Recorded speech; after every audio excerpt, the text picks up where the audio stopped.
Hey, how are you? What's I can new? hear you. You can't hear me? No? Sorry, my mute was on. Oh gosh. Can you hear me though? Just kidding. What? You can hear me okay, right? Yeah, Okay. sometimes I leave that on and I forget about it. Right. So how's Brianna doing? I'm doing pretty good. Awesome. We just lost our power tonight. Tonight, oh my gosh, why? Yeah. Well, I don't know. So I had to race over to the campus so that we could have class tonight. And um, I mean, we dodged the big windstorm that came through last Thursday. And there were people in my block that lost their power and are just getting it on like yesterday. Hmm. So for us to lose it like at 4:25 today was kind of like what? So Yeah. I'm bummed. Well, we didn't lose ours. Eric's parents in Fenton lost theirs. I bet. My coworker Kurt lost his in Flint. Right? I bet. No, But it wasn't no. for too long. Did you get blasted with snow today?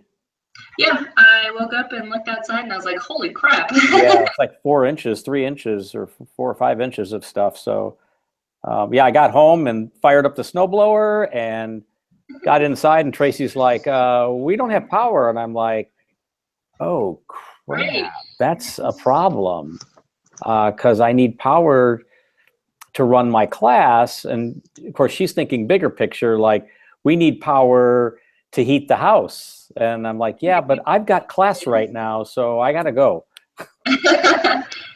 We'll deal with that crisis later. That's right. It's Yeah, called triage, right? we didn't get that much snow.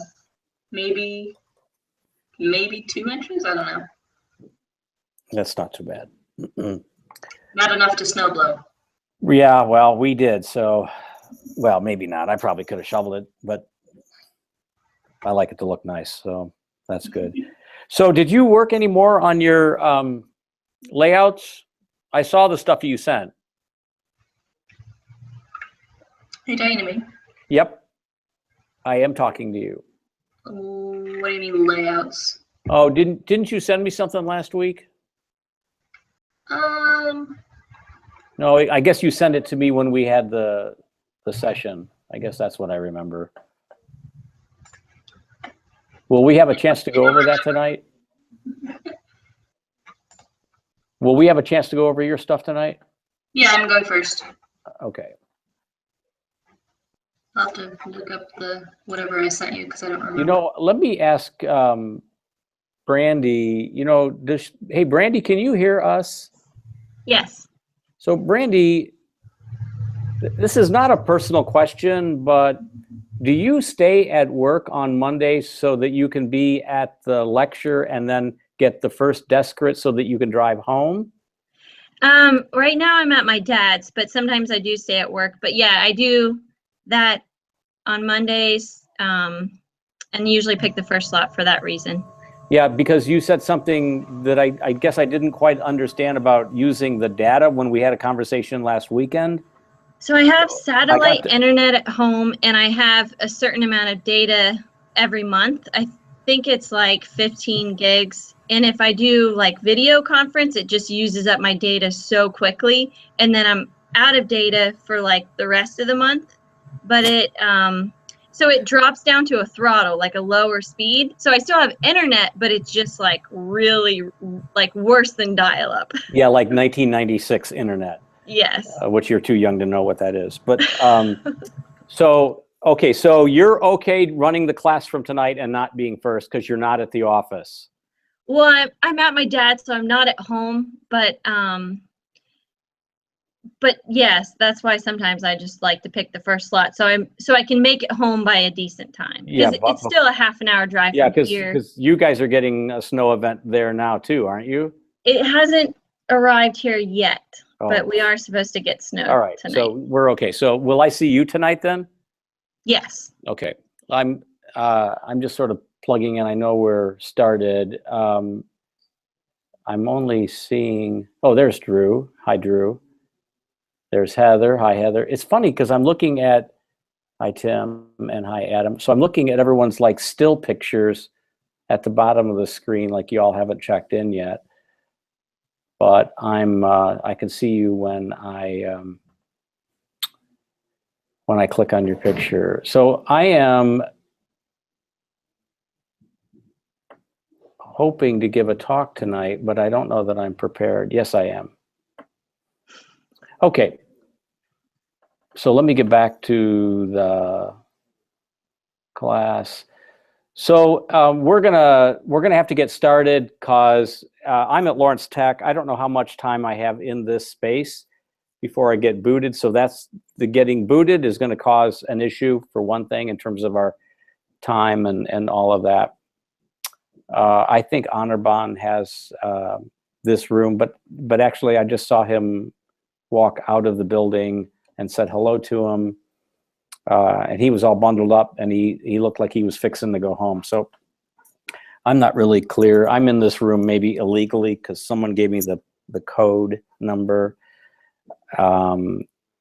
Anyways, so I'm here at Campos because I was just telling Brianna that we lost our power a few minutes ago. So I couldn't run the class at home because as good as my Beagles are, they would not go on the flywheel to generate power to run the internet. So Brandy thinks her internet is slow. Mine would have been unbearable if I had to resort to the Beagles. So, gosh. So let me, so I know that, let's see, Mark's not here yet. Let me make sure Mark's invited. Let me send another invite before we get started. I have a lot to cover. And as you know, I want to see all of you tonight if it's possible. But I want to talk about that first. So how was spring break? Everybody's got a suntan or a sunburn or a favorite tequila made my clothes come off story that you want to share? No shares? Okay, good. I don't have any of those either because I honestly don't know what that is. But in any event, I hope you found it restful and somewhat invigorating to not have class on a Monday and a Wednesday night with me. Tracy and I actually went out to dinner last Monday night for the first time since December, which was really extraordinary. I know that's no different than the sort of restriction our class puts on you, but it was really fun to do that. And I hope that you were able to share that kind of time with your family or your spouse or your partner, because I did. Second of all, was I right? Does like the semester seem like it's just screaming by now? Because ladies and gentlemen, it's literally mid-March, right? And you've only got 2 full weeks after this week, so 3 weeks left in March and 4 weeks left in April, correct? So that's going to mean a couple of things. One is that we have something called Pencils Down on Tuesday the 25th. So let me just start all the way at the end. We'll have our review on the 29th because I'm at Ferris State on the 28th. And we're going rogue, ladies and gentlemen. The school has organized all of the reviews to be on the 27th, Thursday, and the 28th on Friday, but I ain't gonna be here. And I have to drive up to Ferris State. And I think at the end of the day, it won't really matter. And I think it will actually be better for you so that it will matter that we have the reviews on the 29th, because if I can persuade you to be here on the 29th in person, it will be easier to do it on that day than it would be on a Thursday during your work week. So we'll have reviews on Saturday the 29th here at Lawrence Tech, probably in the very room that I'm in. Pencils Down will be on the 25th. We will have a prep class, no more than 15 minutes on Monday the 24th. Okay, so that's that whole week. right? Just want to make sure everyone's good with that. Can I get I'm looking at Drew now. Can I get a thumbs up from Drew? Good. Similarly, we will have a longer session on Monday, the 1st of May. That will be our very last class. That will be kind of an individual add a girl, add a boy chat with each of you. And then we will have a general session together before we go into the private session. And I make some remarks about the review. And I make some remarks about, I guess, just some general but personal comments about the profession. So I share those with you on Monday the 1st. So we'll have a brief class on Monday the 24th. I know I can't say it here because Dr. Moodgill might walk by, but we have crap week. We have heck week on Monday the 17th. So I do not host classes on April 17th and April 19th. However, I can be available for you if you need me. Okay. So that means we have 2 weeks in April and we have 3 weeks in March. And the proposition was to meet with each of you briefly tonight. But if you really preferred to meet on Wednesday night, we can do that. I just wanted to give you a chance to meet with me tonight because we have our pinup review on Monday the 20th. And I want to make sure that you have a chance to share any epiphanies or ideas or some I'm jumping off the ledge conversations with me tonight so that I don't bug you for this week. This benchmark's a pretty big one. And I want to make sure that you have all the time that you need to pull your work together. Okay? So this is actually meant to be a light week from the perspective of classwork. But I do want to give you a little bit of a presentation. Also, finally, so let me pause and I'll get to the comments in a second. Does anybody, again, all your images are frozen. You all look incredibly compromised and unflattering in your little profile pictures down below, except for Tim. Tim's always got like a nice smile on his face. So Tim looks good. If I click on you each though, I can see Heather, I can see Drew.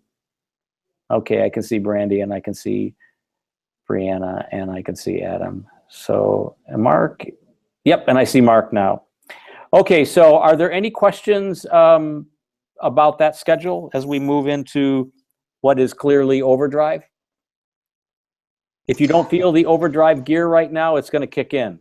It's going to look. Pencils down is just we're not working for the 3 days before the crit. Yeah, that's correct. Pencils down is stop working. Stop designing. Stop rendering, stop drawing. Because that's the night that everyone has to stop in our graduate program. Oh, it's a graduate thing, not a yeah. And I ask you to enforce that. Everything is on the honor system, Brianna, but here's why we do that, right?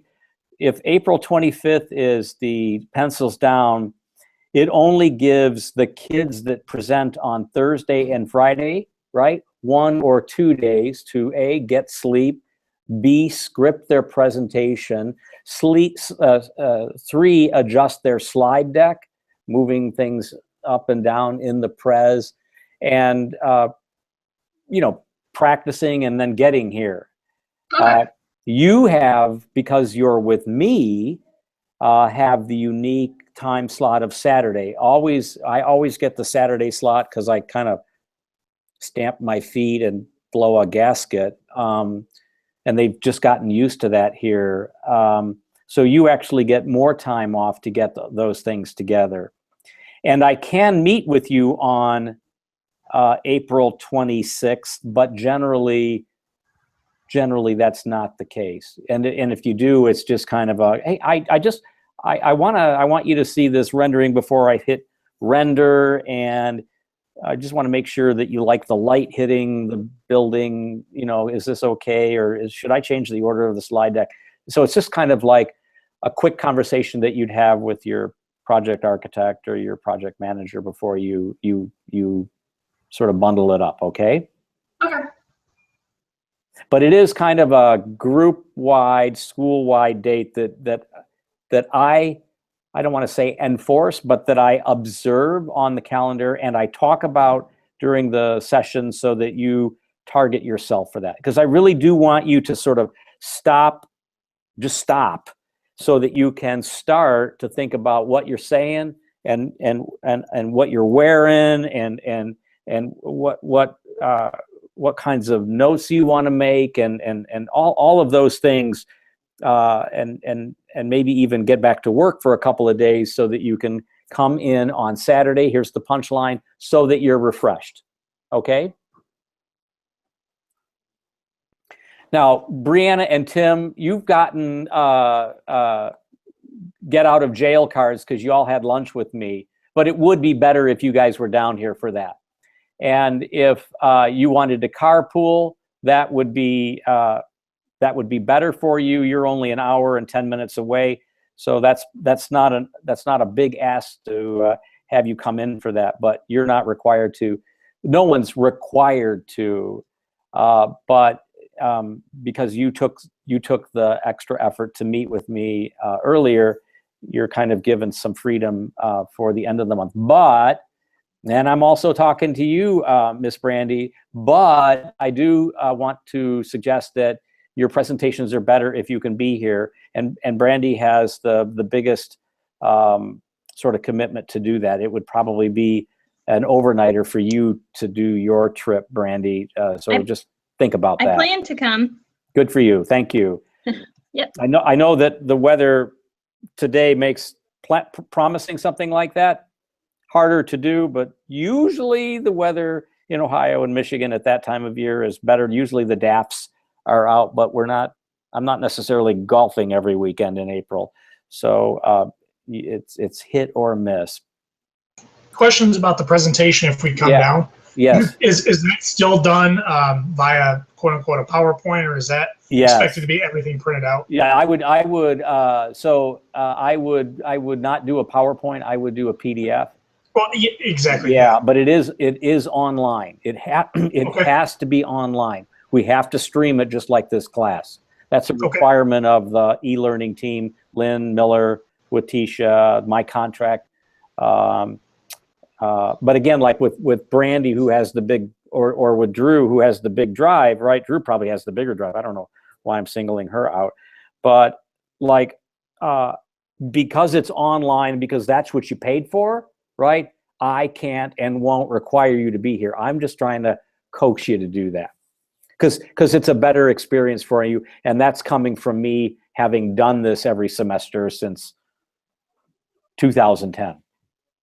All right, but it is a digital presentation, and there's not much surface space that's adequate for an online review to show printed or analog drawings or models. There's going to be cameras, and we can move the cameras around, but it's more efficient to run the whole presentation, even if you all are here, online, digitally. Okay. That's a good question. I get that question every semester, Tim. And our critics will probably be here online, in person as well, but not necessarily. One of them may be from out of town. Okay, thanks. And so like Heather and Adam, I'd love for you guys to drive in. You could probably drive in together because you're sort of, you could meet at a Panera in Brighton or something like that and rendezvous and make the ride in a little bit more efficient for you both. So I would encourage you to sort of think about that, okay? And Tim, like I said earlier, it would be terrific to meet you here for the studio review. And Brandy, I'm not preferring Tim over you in this comment, but I just have a feeling I'm going to be golfing with Tim this summer. at some point. And Brandy, with all due respect, I don't figure that's going to happen with you and me. So I'm just sort of playing that card now. Okay. Okay. Are there any other questions? Are you feeling the pace of the class get faster and more pressing? Yes. Okay. That was predicted, right? Finally, hallelujah. Thank you, everyone. Really, I was really appreciative of the 100% turnout for the course reviews. So thank you for that. And I really enjoyed the comments. I don't know that I've gotten from a summary like that as many statements that were written out. So I really valued that. And I also felt like the statements were really helpful from sort of a how to improve the class perspective. So I appreciate that. Now, of course, you have to do this all again because the one that's coming up in April, probably the week you have pencils down, is really the important one.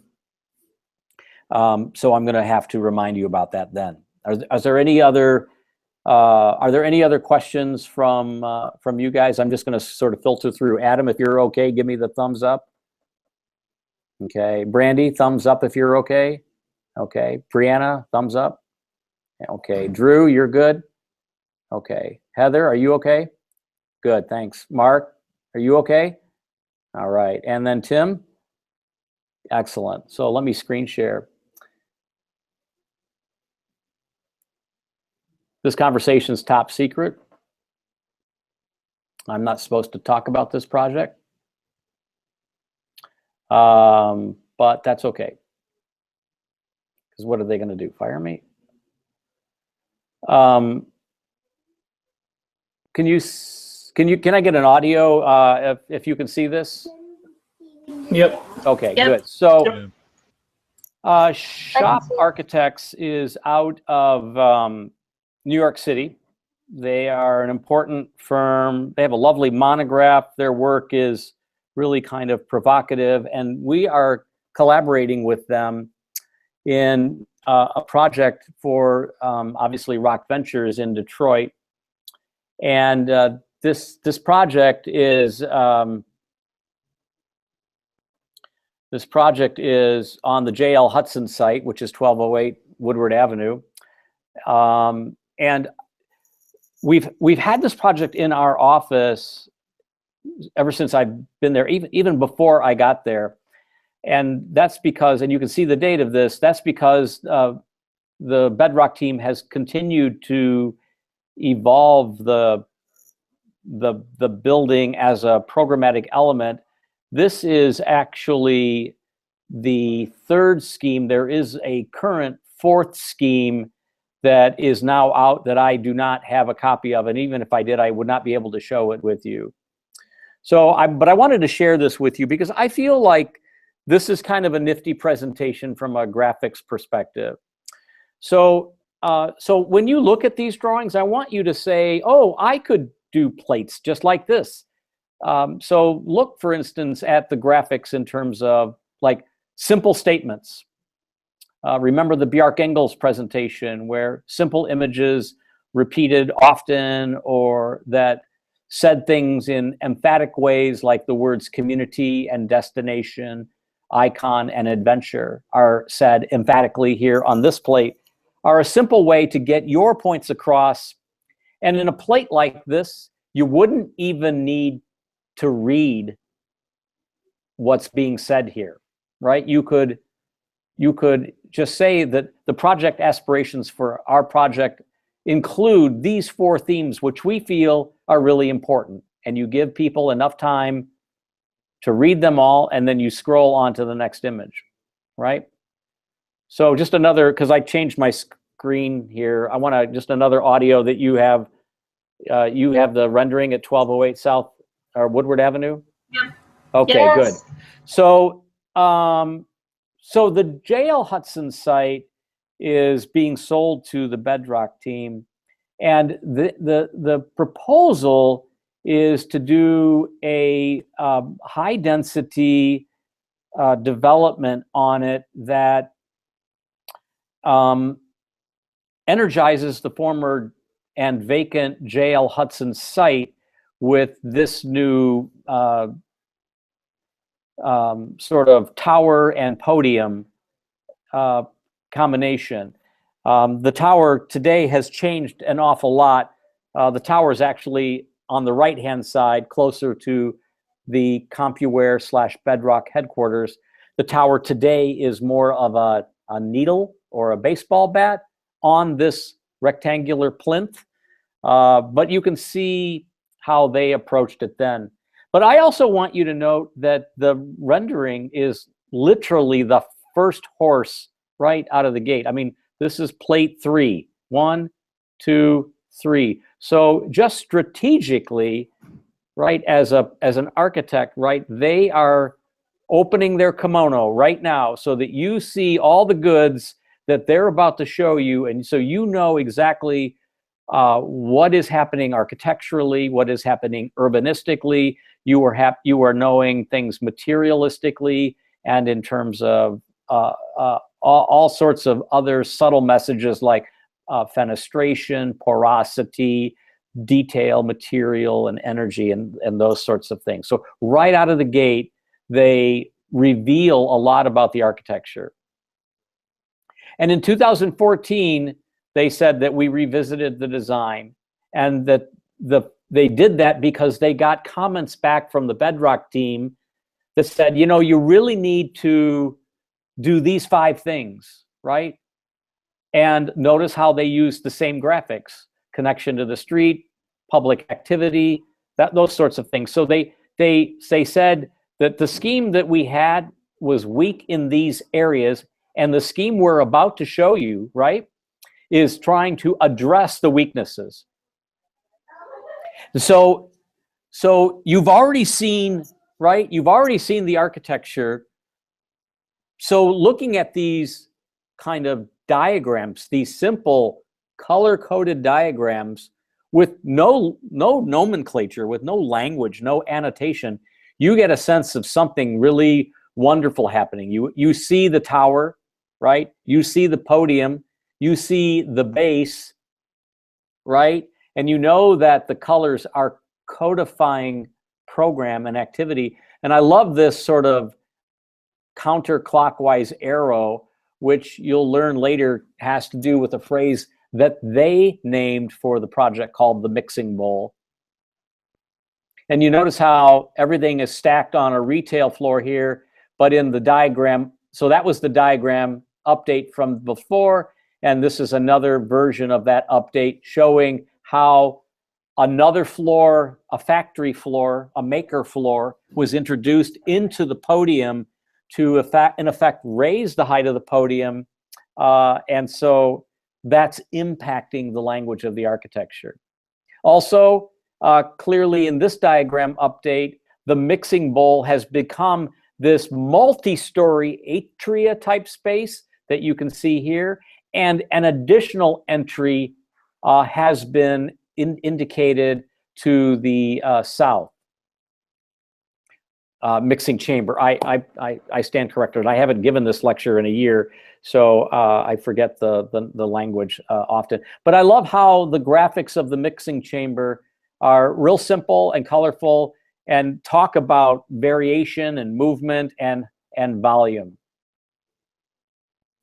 And notice how in this diagram, the components that yielded that mosaic of color are actually codifying, right? They are actually relational to program content, right? Exhibition, institution, office, shopping, residential, event space. All of these things, in effect, are happening within the mixing chamber, and they each have their own emoji or icon or toolbar button, and they have text associated with them. But I love the graphics, right, that they use, that you probably have seen in a million other places, because this is, again, 3 years old, as it relates to their program. But I think this is kind of interesting. In a building that is going to have 24-hour 7-day-a-week activity in it, mostly because of the residential programs which run in the middle of the diagram here in yellow. They show the volume, or the audible volume, if you will, and maybe the population volume of each program as it swells relational to the time of day. So like the residential hours are peaking, right, between 1 in the morning and 9 in the morning, and then they thin out, right, and then they swell again at dinner time all the way to the end of the day. Whereas the institutional hours, the office hours, even the music hours are kind of a counterpoint to the swollen hours, the sort of high impact hours, the high volume hours of residential. So I love this drawing as a way of helping us understand the sort of level of activity, the level of engagement that the building has as it's a living, breathing thing. Thinking of the building relational to the time of day, but this can also be extrapolated out, right, to parking facilities that you are designing for your site. Right out of the gate, they show a model. They show a view of the mixing chamber. They're showing it in 3 dimensions. They're showing it as literally a physical model. And then they show the diagram as a 3-dimensional model with associated square footages, right? So again, the retail is the red, the factory floor is, or the retail is the bright red, the factory floor is the lighter red. Commercial space, which would have to do with any sort of rentable space that they might have, is actually the largest volume that is having to do with commerce. And then the residential volume is even larger still, but it's stacked as a vertical condition, all summing and totaling to 750,000 square feet. And then they looked at sort of the before on the left, and then they show how it was modified on the right. These modifications have to do really with site and patterns of the site and the ambition to bring people through the building.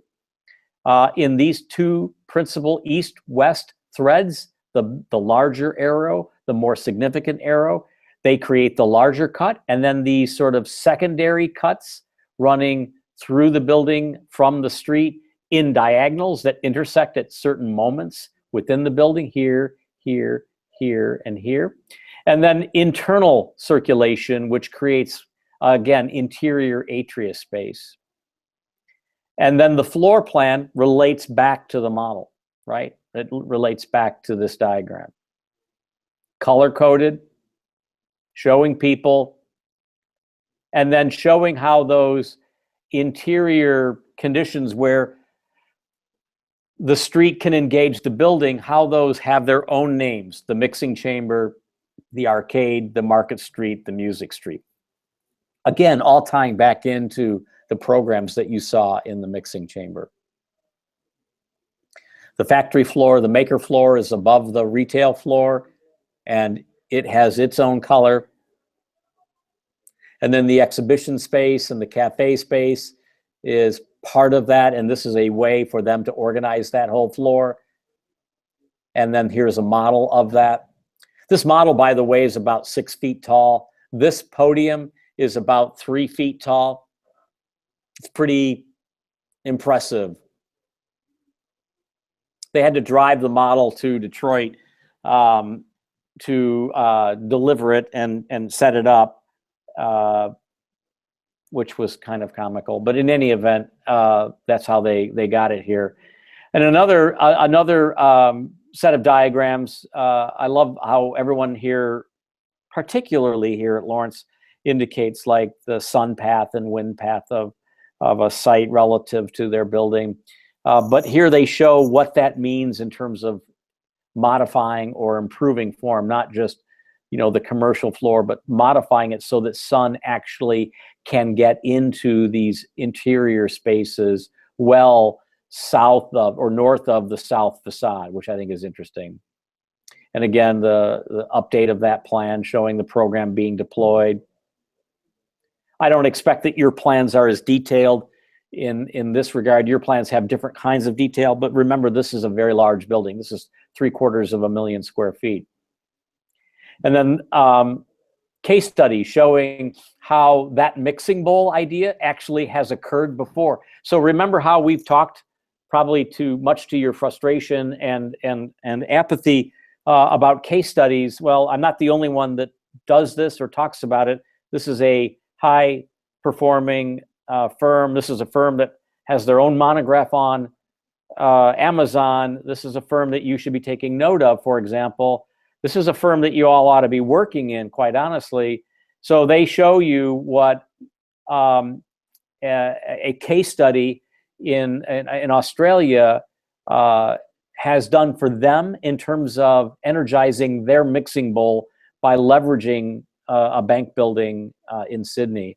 Or in Melbourne, these sort of cantilevered terraces that are part of the office floor, but are actually an integral part and experience of the mixing bowl space to the left of this slide. I love that image.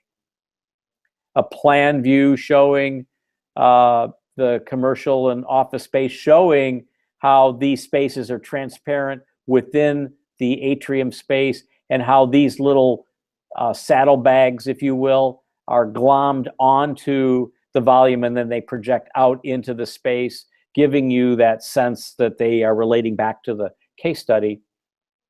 And you can see that again here in this diagram. And then the roof gardens, which are really exterior spaces of the podium. So the podium in this initial, or in this third version of the Hudson's block, actually had outdoor terrace spaces on the roof, and then the tower rises up above that. And here is the model of that roofscape. You can see a movie screen here showing Casablanca. You all are too young to know that movie, but anyways. And then the residential tower is the yellow tower that rises up out of the podium below, that you see as a dash line. So I love the simplicity of the line work, not needing to draw everything, because the point of this particular plate is to talk about the residential tower, and then how that residential tower is, you know, defined in terms of a more subtle and more nuanced program, right? Like maybe the lower left program is a hotel, right? Maybe this is maybe this tower is for married you know, couples with kids. Maybe this is business people. Maybe this is the gate. They're starting to talk a little bit about the DNA of the tower and who they might be marketing to. And then the tower is shown sitting on the plinth. Again, right here is the roof garden, and the tower as a mass sits proudly on top of that. And then showing the tower as it meets the mixing bowl. And then some street views, more street views. And then an aerial shot of the model. Again, the model's taller than me. It's a huge model. A lot of things are taller than me, but this is a pretty extraordinary effort. For some reason that plate's missing. So again, I love this idea too. They repeat a plate that they started with, right? They repeat the plate, sort of like when you did a term paper in 12th grade. You say what you're going to do, you parse it out, and then you restate what you said you were going to do at the end of your presentation, so that everyone captures and understands the message. And I love the idea not only of that, right, but of engaging in questions that they try to answer, right? And they show more case studies showing where their ideas come from, right?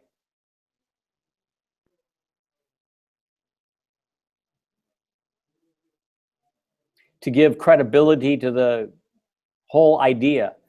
The site should have a value, right, as a regional function, the way that the Sony Center does, for example, in Berlin. It should be the place where everyone wants to go and be seen. And how do they do that? They cut diagonals through the site, right, to get to a mixing chamber. Notice how the cinema is a sort of saddlebag within the tower that's rising around the atria space. We just saw an example of that. Or the light box in the theater district of Toronto, right? Tower and podium. Or the High Line, right, as a destination. More and more people go here than probably anywhere in New York City. If you've never been, you owe it to yourself to see it. But the best time to go is on a warm May day when all of New York City is out there. This happens to be a crossing over the street down near the bottom of the High Line, down in the meatpacking district. And this is a theater space that hovers directly over the street. An amazing place. The Ferry Building in San Francisco, again, another destination in a public space. Or the Centre Pompidou. They actually call this the Pompadour. It's not the Pompadour. Pompadour is a hairstyle that I had back in 1963. So this was not something that you want to do on your presentation, misspelling, although you would get a big laugh like I'm sure Melissa gave them when she saw this. But the Pompidou Center is named after Georges Pompidou, right? From France, the premier, and this was by Sir Norman Foster and Renzo Piano. This is a great public space, clearly one of the most important destinations in Paris of our century, next to the Eiffel Tower from the previous. And then how are they going to make the Hudson site a differential, a thing that's different than the case studies? So they start dialing it in by giving, again, the program elements. You know, how does it work from a downtown perspective and from a regional attraction perspective? How do they evaluate the program? And then they kind of end with the model shots and some sort of perfunctory comments. So let me end the screen share. So this is an important project. As it turns out, the project's been kind of a boat tied to the pier for several months, and we saw. I actually think that presentation was from last year, but misdated. But in any event, that's the third iteration. There is now a fourth iteration, and we expect that we will be moving on the tower. We're actually designing the tower and drawing it, and we're acting as a design assist for the podium for the building. And if you look at anything in Curb Detroit on the Hudson site, you'll see a much different iteration of the building. It looks like it's been developed out of a parametric design, like a Rhino software program. It's kind of like potato chip architecture. But in any event, we had a team there in New York last week, and I think we're going back out in a couple of weeks to move the project forward. So I think the project will start soon, and I think they're starting to fund it and get deadlines set for it. So this Hudson site project, I think, will go very quickly now that the City Modern Detroit site is actually under construction now, which is another reason I'm ecstatic. Mark? Today. Yeah, go ahead. Did I read that was going to be the new tallest building in Detroit? Yeah, that's right. It's going to eclipse the RenSed. Wow. So how many units are you guys looking at? Or... We don't know yet. Okay. Because we don't know what the mix is, and we don't know exactly how much hotel and how much for rent and how much affordable housing it's going to have. Gotcha. Okay. Exciting. Cool. Yeah, it's very cool. And this will likely be Mr. Gilbert's marquee project. This will be the one that maybe distinguishes him from sort of everything else in the city. So keep your eyes peeled for it in the Detroit Free Press, the Detroit News, and the Cranes Detroit, the daily business magazine. Actually, it comes out every Monday, but the updates are every day. So you'll appreciate seeing this project evolve as the calendar migrates. Okay. Okay, did anyone need to meet or prefer to meet on Wednesday night instead of tonight? If I could meet on Wednesday night, that'd be better. Okay, that was you, Adam? Yeah. Okay, Yeah. so you can peel off. Anyone else? Me. Was that you, Heather? Yeah. Okay, that's fine. I'll let you both go then. And then I will, who's your Brandy, you're first, or Brianna, are you first? I'm for Brianna. Okay, so Brianna, I'll go with you now. And for the rest of you, if we can have you sort of hang around in the background, I'll get to you shortly. Thanks, everyone. I will share this with you. Cool. I'm a little on the fence if I'm far enough along or whatever, so I'm sure you'll let me know. So some of these things haven't changed, but I've redone a little bit of it. Yep. I stuck these maps of Flint in here because this is the rich part of Flint and this is the poor part of Flint, showing, because I want to show that, and I can probably do it a better way, but this is just a quick idea, that there's only two main areas of Flint that are rich, and that's where a lot of emphasis is on, and building in the downtown and things, but the rest of Flint is suffering, but more emphasis is being put on these more privileged areas. So I want to bring that to light a little bit. But this drawing isn't saying that. Okay. I think it needs one more diagram. Okay. I think you need to do like a bar chart at the bottom. Like, so let me just understand this. The gray is the majority of the area, and the yellow is the wealthier community. Yeah. So how is that diagram different than the right-hand diagram? Just the color on the. So what if you, but I think they're saying the same thing.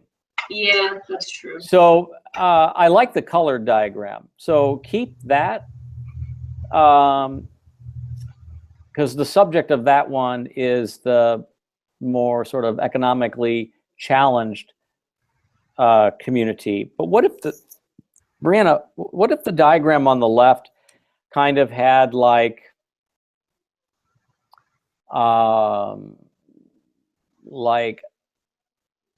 area of the wealthy compared to area of the impoverished, and it was like two different bars.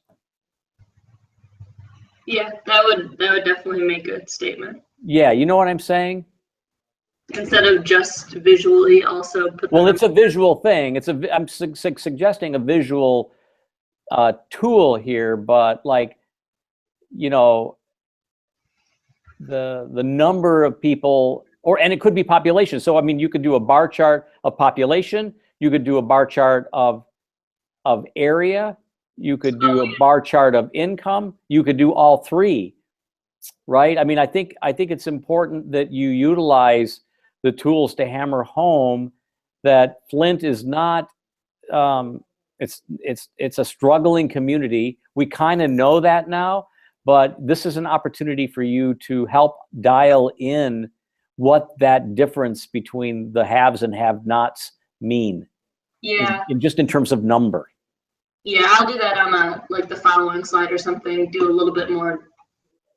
So you could look at area, you could look at population, you could look at income distribution, right? You could look at education.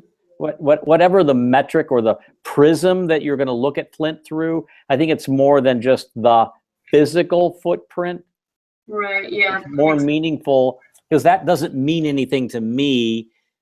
But like, area means something to me because I can understand that, or the number of people means something to me because I can understand that. Yeah. Okay. So we had the discussion about me getting across the point of my enthusiasm toward Flint and my optimism towards it. So I put together this collage of basically things that stick out about Flint that outsiders would really know Flint as. Like, they know it for the crime, they know it for the deterioration, the water crisis. And so this kind of shows all those newspaper articles, photos, or whatever. And then I go into just these statistics, which are, awful. Mm-hmm. And following that, this is, I guess, what I would say. I have things written out that I'm going to say during these, but this is like the optimism view of Flint and all the good things that are in it that people don't realize, and people coming together and helping each other in these universities. And so this is how I am trying to get across that point. Maybe this sort of this comes before the bad news. Maybe you shuffle the order. Okay, interesting. Your love for the city came before the water crisis. Your love for the city comes, right? Yeah. Right. So, and your appreciation of it, and the this is like the Chamber of Commerce page, right? If I was moving to Flint to work for you or for GM or University of Michigan, I would contact the Chamber of Commerce. And this is the imagery. This is the collateral material, right? The propaganda I would get to make me feel good about taking my job working with you, right? So this is kind of the face of Flint before the water crisis. This is the face of Flint that we aspire to be even today. And this is the city that I love. This is the Flint that I know. This is the Flint that most of us embraced. And then the water, and then the water crisis, and then the economy fell out, and then the water crisis hit, right? And a whole bunch of cascading events happened, and now the image of Flint is a little grimmer. And I think you front load this, in my opinion. I know what you're saying, but that's not exactly what I was going for, because all of this stuff is recent. Gotcha. Like the Capitol Theater is being restored now. The Flint Farmers Market opened in 2014, right when the water crisis hit, pretty much. And so this isn't like a past Flint. This is also present Flint. So that's interesting. So you actually are, you know the word conundrum, right? So this is kind of a conundrum, right? You have or Janus, the god with two faces, right? You have the face of Flint that is moving forward, moving on, and then you have this other face of Flint, which is the other media that's sort of talking about this other problem. Very interesting. So I'm listening. Tell me how you're gonna keep going. How this unpacks. Well, then I move on to other things. So I have to modify those. Mm-hmm. And then I go into where the site is. So this is the constituency, who I am designing for. This is where my site is, the proximity, everything around it. Zoom in onto the site with the images that I took. I think, go back one. I think you need one more site plan between the scale of this and the scale of the aerial photo. Okay. Yeah. And I think it's one that I don't know if you can see me, but draws a box around the hospital and captures. I can't remember the name of. I mean, I know Mason Street, but what's the other street to the east of you, of Mason? Garland. Yeah, so that it captures that. Okay. Just a little more zoomed out than that. Yeah, like it shows like 6 or 8 square blocks, not this whole 30 block community. I think you just need to, and then keep the same highlight, keep the same dash line that connects us to the hospital, and then you go into the photographic plate. Okay. The site plate. Yeah, that makes sense. And then this will be the third one, so I'll have a middle one between those two. Okay, and I tried to show where on the site that these pictures were taken to help orient. Is that my picture, number 1? No, I went to my own pictures. Sorry, okay. I went and utilized my nice camera I got for my birthday, so. When was your birthday? In January, on the 15th. Good for you, happy belated. What did you get? Like, I got a Nikon P610. P610. I have a Canon E10, I think. I usually carry it, but I don't have it with me now. My mom has the Canon too. She likes it a lot. Yeah, they're pretty simple. Actually, Professor Stephen Rost told me to get the Canon, the one that I got. Because I wanted kind of a point and shoot with an integral lens. I didn't want to be snapping lenses on and off because that's just way too nerdy for me. So, for me personally, I wanted a camera I could put in my coat pocket, and so that's what I got. And it's great. And he's definitely a camera buff. Yeah, he knows what he's talking about. This is kind of the scale of the map that you need to have before the photograph. Okay. I'm still not sure where this fits in, but I made it and I want to utilize it. So maybe, but I don't want to crowd the page too much, so we'll see how it fits between. I think this goes before the photographic version of the site. I think you do the area map right just after this that shows figure ground through time at the scale of the site plan that you're about to do. Okay, and then you do the photograph to show us today. Yep. And what today looks like physically in terms of trees and vacancy and blight. Okay, that would be perfect. And then this is a super busy slide, and I'm not going to waste a bunch of time when I talk about it, but it's nice to be able to go back at and look at where everything is. So I pointed out these specifics and then pushed these other, like the FIA and the farmers market and downtown, to the side, because they're not in this vicinity, but they're really close. I hope this isn't going to bum you out, but I'm wondering if you can, so like if the saturation of color on this map, which is beautiful, not the legend, but the map, if that's at 100% now, could it drop back to like 60 or 50%? Oh yeah. And then accept the colors of the things you're pointing to, so that they look like, right? So that they look like constellations within the grid. That because nothing's jumping out. Even the line work, which is black, is getting lost in the map. I kind of feel like the line work needs to change too. For the leaders, like from Whaley Children's Center, that needs to be like maybe small squares or circles as a line, not a dash line, because the dashes look too much like buildings. Right. And I feel like if you back off the saturation of the map, except for the entities, right, then the line to those entities and the entities will jump and be the foreground. Okay, that sounds good. I came up with this sharing, utilizing, and connecting in the space around us for the betterment of our families just earlier today. So I just shoved that on there, and I'll probably tweak it a little bit.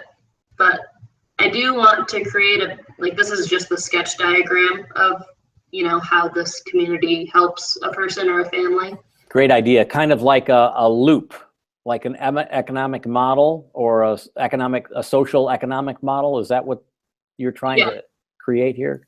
Yeah, and I'm thinking of, re-sketching some of this to make it look a little more finished.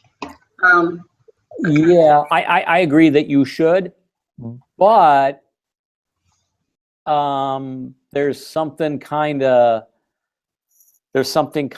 special and kind of quirky in a positive way about the way you've done this.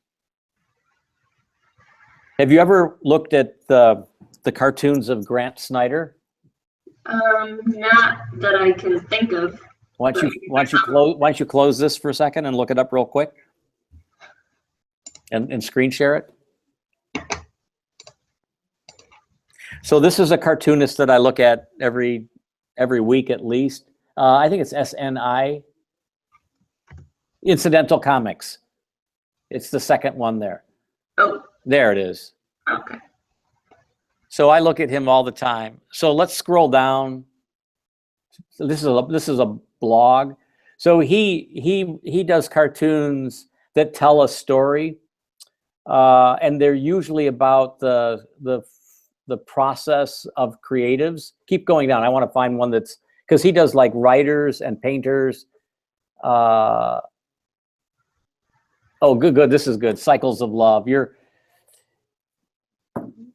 You'll like this. New love, riding on a bike, selfish love, right? Riding in opposite directions, not going anywhere, crazy love, right?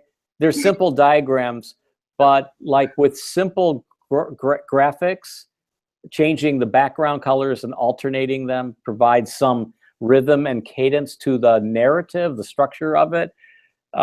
Forbidden love without getting like gross. It kind of like just bike lock and a bike, that's like totally clever, right? Yeah. A Love Supreme, a pizza, right? A Supreme pizza, an extra large. Free love, lots of people on the bike. So he does this all the time. So let's scroll down. Maybe there's another one that has more to do with like, love letter. That's cute. Obviously, I haven't looked at him in a while. Yeah, these are really nice. Yeah, but the drawings are really great. This is nice. Let's see, who can prove it is truly raining? Peripatetic, someone who walks around, cynic, only a fool carries an umbrella, eclectic, I am open to the idea of hats, stoic, alas, I cannot change the weather, Epicurean, puddles, that's very cute. So yeah, his stuff is good in a similarly, I guess I'd say quirky and maybe even naive way, childlike way, like you did it. Mm-hmm. Advice to writers: put blank paper to pencil sharp, right? Try to make sparks. Something ignites you. Stay up writing. By the fire, your words are lighting. It should be the fire that your words are writing. If by morning you end up charred, don't give up. Writing's hard. Yeah, that's great. So it's telling a linear story, one, then the next, and it does it with simple drawings. Simple phrases, which is nice, because I was trying to do mine pretty much all graphically. Yeah, and you could do it that way, but this motif is kind of clever. Yeah. So if you wanted to like not soup it up and make it like super graphic-y, it could be this simple, more basic graphic that you could invent. You should try to create like your own cartoon style. That would be fun. So these are good. I like the style that he has. That's nice. Yeah, good. So okay. So I was thinking I've kind of changed a few things, and I think I'm just gonna do separate rooms because I've also shrunk the size of the buildings. Yeah, I remember it was getting pretty. Yeah, they were kind of big and bulky, and when I started to lay out like the floor plans, I didn't like how it was working.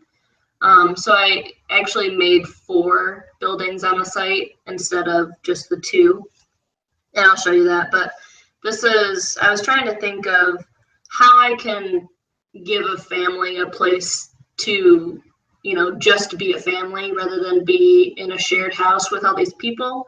And there's only so much that you can do with just providing all these different, you know, intimate spaces. And so I was trying to think of a way to kind of push these walls to, you know, maybe create a more common area like here if that wasn't a bedroom, just from each like bedroom unit.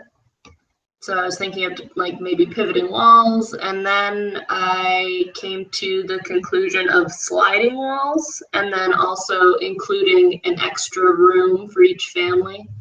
So they can utilize, you know, if a 4-person family moves in and they all need their own room, then they would get 5 rooms. And then one of them would be like the living room, and then they would have the 4. And then during the day, they can open these sliders and they can all be connected. And then at night, they can close them off and be completely separate. So this is interesting. I mean, I'm sort of imagining all sorts of architectural implications for this. And the drawing, I think, is doing a pretty good job of explaining your idea. Keep going. I want to see how this plays out. So then I was looking at the shared house that I have as a precedent, and I was trying to figure out what I wanted to do to merge these spaces that were stacked on top of each other with each other for like sight lines, how you can see from the second floor to the first floor and you're more connected. So I was thinking of the building in section and how different levels can, you know, work together. And so the section right here on the bottom left is the share house section that they show. And so I was trying to see, you know, how it's kind of done, and maybe the heights, and kind of these little arrows for, you know, you can see up here, you can see down here. And then this is kind of a little floor plan that I laid out where once the right side is, you know, down 5 feet and the right and the left side is up 5 feet. So I was playing with that idea because when I was laying out my floor plans, I was getting frustrated because I didn't get what I wanted out of them. And so I think this helps me kind of merge these stacked spaces on top of each other with each other. So can you maybe though explain the motive or the impetus for the, I mean, I really appreciate you looking at it in section, and I appreciate the sectional outcomes that you're proposing here, but I'm just trying to understand what you're trying to tap into here. What are you trying to get? I'm trying to get this connectivity, no matter where you are in the building, to other people. So when you're on the second floor, it's not like you're completely secluded from the first floor, which is where a majority of like the communal gathering is. Gotcha. So the first floor, by creating these punctures through the floor, it kind of connects the people, even though they're on different levels and doing different things. I think you need to have a section. Can you go back one? I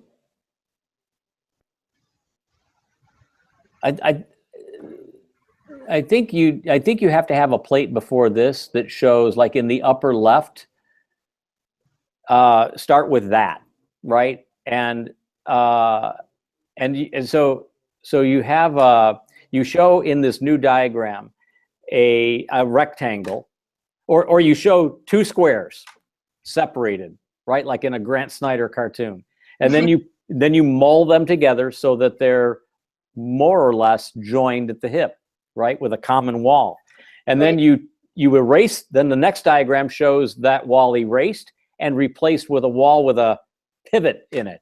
And then you show what happens when the pivot closes, like it is on the upper left, and what happens when it opens, like it shows on the second one in. Right. Right? So that you do it diagrammatically as a cartoon or as a simple drawing, not necessarily with the furniture in it, but as a way of just talking about the idea of inherent flexibility within a fairly consistent sort of core and shell module. Then you show this plate, which is the sort of permutations, right, of that diagram idea. And then you click forward one, please. And you do a plate that is before this one that talks about what the social spaces as a series of squares or rectangles is, and what happens if things are directly stacked upon it, and what happens if things are dropped down into it 5 feet. And then you can show those lines of sight, those conditions of connectivity, and then you advance, you click forward to this plate. So you need to, I think, Brianna, find a way to diagram these things, because the pivot wall and the sectional connectivity are the most important themes so far. Mm-hmm. Do you like the pivot more than the sliding? Gosh, I don't know. I've done both, quite honestly. I did an art gallery with pivots, and it won all sorts of awards. And then I did a sliding wall in a home. It didn't win any awards, but honestly, I'd probably do that in my own house now, because I just think the pivot it's a little bit more elaborate, and I don't know. It's a beautiful thing, honestly. I think you could do I think you have choice. Mm-hmm. I think you could do both. I didn't mean to rule it out by not talking about it. Let me just say it that way. I just wanted to make sure. Mm-hmm. And then I was just kind of drawing in section a little bit more and writing some things. So the private spaces are a little bit higher up on the second floor than the public spaces.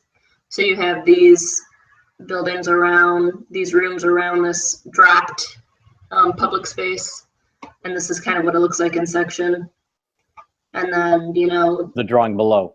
Yep. And then what happens in these spaces on the first floor, the kitchen can be in a shorter ceiling space. The dining and the living room might want to be in a taller living space.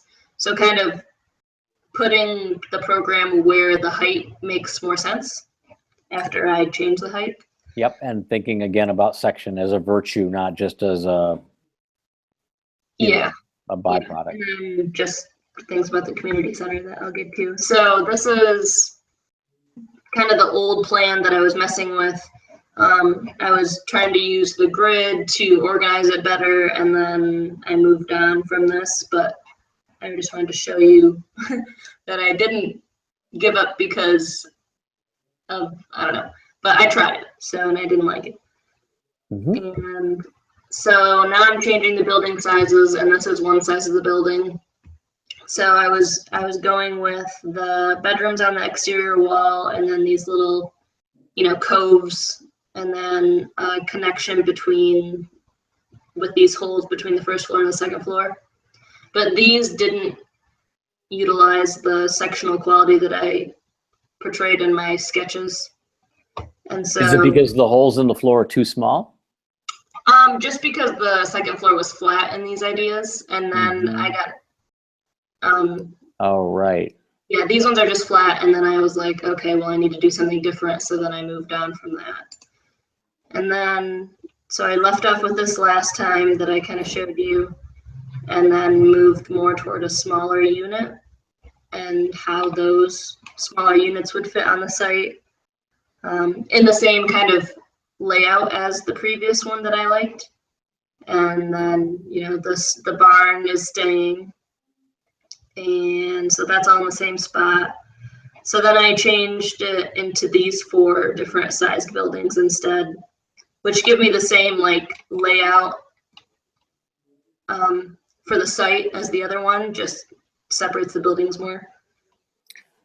Okay, I really, I know this is not a class about what I like or not, because it doesn't matter what I like, but I like this a lot more. Oh, that's good. I like what I value about it, what I'm attracted to is the simple geometry and the inherent complexity of that geometry, right? It's a 4 square sort of volume that has a void cut out of it, right? So just, that's kind of, for me, poetically, that's just kind of a beautiful thing right off the bat. That's why I like that.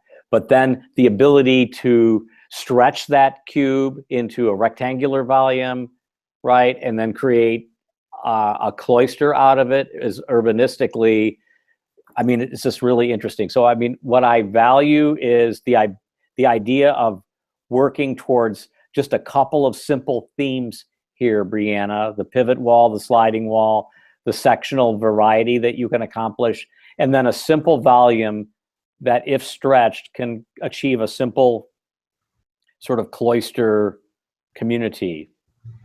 That's good. I thought you were gonna say you like it less. So. No. I do appreciate that. And then I pushed these edges out because I wanted to narrow the accessibility into the center of the site from the exterior, because I felt like this was a little bit too open. So then I kind of pushed those walls out, and then I moved. I don't know if I like this as much or not, but I moved this because I don't know. I just feel attached to the basketball court, I guess. And so I tried to, it doesn't really fit very well in the center. And so I tried to put it on the exterior where it's also close to the community center. And I'm not sure about it. But I also was working with the community center a little bit and trying to maybe mimic the arc and maybe an outdoor space. But then, so here is the last one in SketchUp. And so now this is, I'm still not 100% sure about the roof, but the layout for the community center is 2 classrooms that are hooked together. And then also this outdoor space. And this is where the barn is crumbled, the wall is, so you can kind of push it in pretty easily and create one of those, Interesting. One of those pockets that I have had in the past. Yeah. And then this is turning into a greenhouse.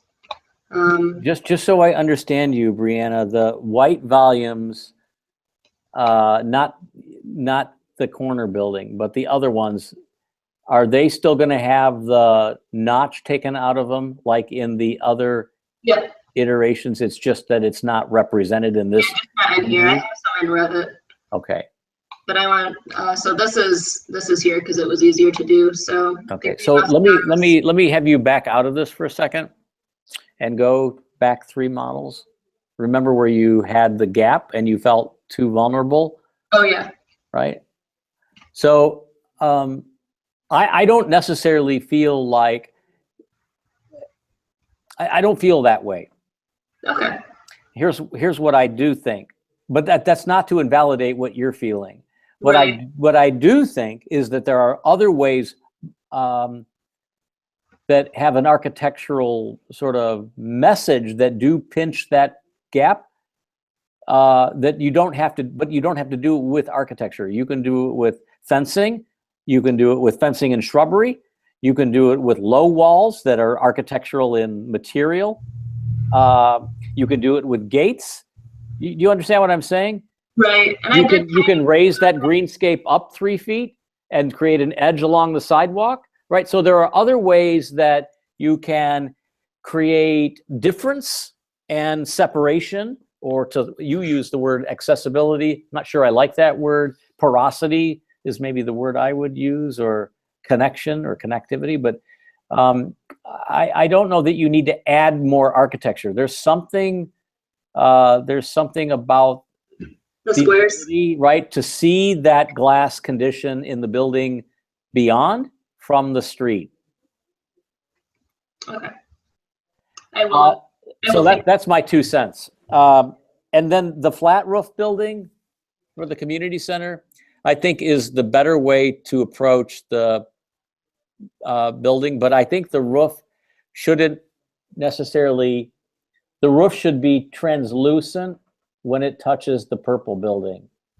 It should be like a pergola or a trellis. Yeah. Or it should be detached from it by like 1 or 2 feet altogether so that it doesn't kiss it.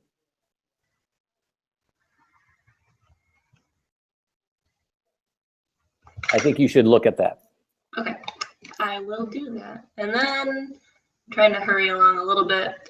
So this is the classroom kind of layout that I chose. I actually looked at this project. And Yeah, the idea of a flat roof over a couple of like nodules or. Yeah, so it kind of connects everything in their classrooms too. Right, that's And then, neat. I looked at the community gathering space, and then at this greenhouse that gets cut out here, the push into the wall here, obviously bathrooms, a hobby workshop, and storage. And then, so this is the barn, and I was thinking of putting a loft in here because it's up to 20 feet high up here. So the community. Yeah, but there's going to be some trusses in there, right? Oh yeah, yeah, I think so. I mean, it's not that you can't walk around the trusses, but you just may have a smaller plate up there, and it may actually be lower. Yeah, maybe just raise it up. I don't know. We'll see. But yeah, I think you can get through I that. wasn't really thinking about it. Yeah. And then back to the ground floor.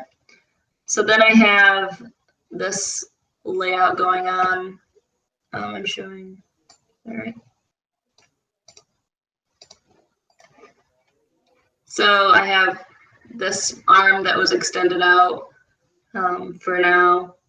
Kitchen, dining, playroom. It's still the same program and the same visual connectivity between the spaces as it was in the past. Right.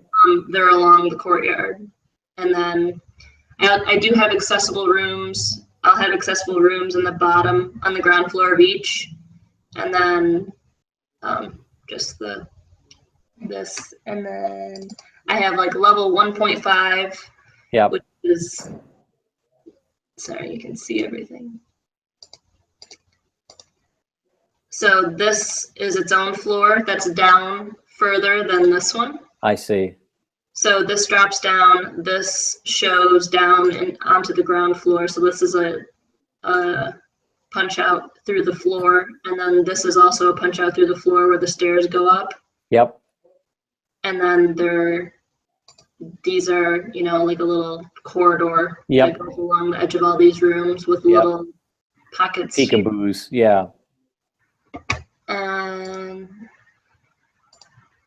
So this is. You're going to want to cut sections through this, Brianna, in my estimation. Yeah. Here. So this is the floor. It only drops, I think it's 2.5 feet. Mm-hmm. Just enough to visually separate the spaces. And then how the roof also drops. So that's kind of a hollowed out roof. So you can understand it a little bit more. So these are like the tall spaces, and then this is the short space, obviously, because the floor is lower that I was talking about earlier. Did you think of maybe letting the dropped floor space actually be taller, having the roof go up 2 feet past the upper roof? Oh, like bringing it way up here? Yes, ma'am. I did not think about that. But I could. I think you when you create just like constructionally, when you create a bathtub in Flint, right, that's holding snow, that's just going to create a problem. So part of my response is just to be smart about roofs, but also I think doing that brings in light, right, to the volume of space that you're really trying to emphasize, right, with clerestories. Yeah. And it allows you to create something really special and give some street cred to the very reason why you're dropping that space 2 feet. Okay, yeah, I do like that better. Okay. What else? We probably need to move on. Yeah, I think that's pretty much it. I've been mostly working on this one, which is going to be the same as this. Yeah. For the most part. And then I tried to do a few things with this, but not as much as this. So I guess you know I'm wanting you to remember our conversation after the review, especially in what I wrote. Mm-hmm. And in order for you, Brianna, to sort of get to that new threshold this time for this review, I really need you to I'll just say it this way: knock yourself out, right? I think you need to look at this as trying to explain the architecture, which got simpler, which was to your benefit. Explain the architecture as thoroughly and as completely as possible. Mm-hmm. Sections, elevations, plans, site plans. The kind of my sense is because of the elaborate Revit model that you've created and the way you've sort of dialed in the proportions of all of these rooms and thought about this three-dimensionally, I think you're kind of like obliged to look at this as a kind of a straightforward architectural presentation. Okay. Straightforward in terms of the kinds of drawings that we typically do. But I also think that you're kind of obliged to show us more as it relates to materials and street views and the sort of fit and feel of the building, even if you don't have the whole thing rendered per se, even if you like do render it in SketchUp, for example, or Right. take the Revit model into some sort of Photoshop process. I think you need to show us this development from the street and from the basketball court, from the courtyard. You need to show us what this little enclave feels like as you're walking into it. Right. Okay. So you may need some perspective views in order for that to happen. Do they need to be like top drawer Right. renderings like I expect that I'll get from you, fingers crossed, in April? No, but I think you can show us several views, and they can be simple black and white drawings with light color added to them to show like green for ground plane for grass, for example, or blue for sky against the sort of silhouette of the architecture. Be smart about the time that you have, which is not a lot, and all that you need to pull together, Sounds which good. is probably a lot. But I like and appreciate the effort to hone the architecture into kind of like this simple theme that you kind of just riff off of. Does that make sense? Yeah. Okay. So keep going. Okay. Thank you. And stop back on Wednesday if you need to. Okay. All right. Thanks. Brandy, are you next? I can't hear you. Oops. Sorry. There we go. I'm here. Okay. So we had a good conversation the other day. I really did. appreciated you having some drawings that I could print. After I looked at them a while, I sort of knew where things were and how things were going, but I do feel like, you need to have that sort of context a little bit more as an integral part of your sort of design package for next week. And you maybe heard me talking to Brianna a moment ago, because of the sort of nature of your site in terms of its slope equality. You may need to rely on sections and, like site sections that cut through architecture. And so there are architecture sections and site sections. You may need to rely on that sort of more convention and plans and elevations to get your sort of work across. But I also want to see what you have to show. And I want to also see what new roadblocks you've encountered. And then now that you know how I'm thinking of your presentation, I want to get your perspective on it. Okay. So that was good. I'm Share my glad screen. you did that. I really appreciated Yeah, no, it talking was with good. you. It was good that we did that, and I think you were really, really close on those things, and hopefully you might have had some time to look at them over the last couple of days and tweak them. Mm-hmm. Okay. First, I wanted to start out by going over some of the case studies I've been looking at because we haven't really talked about them a little bit more. Ones that I think would be good for the presentation.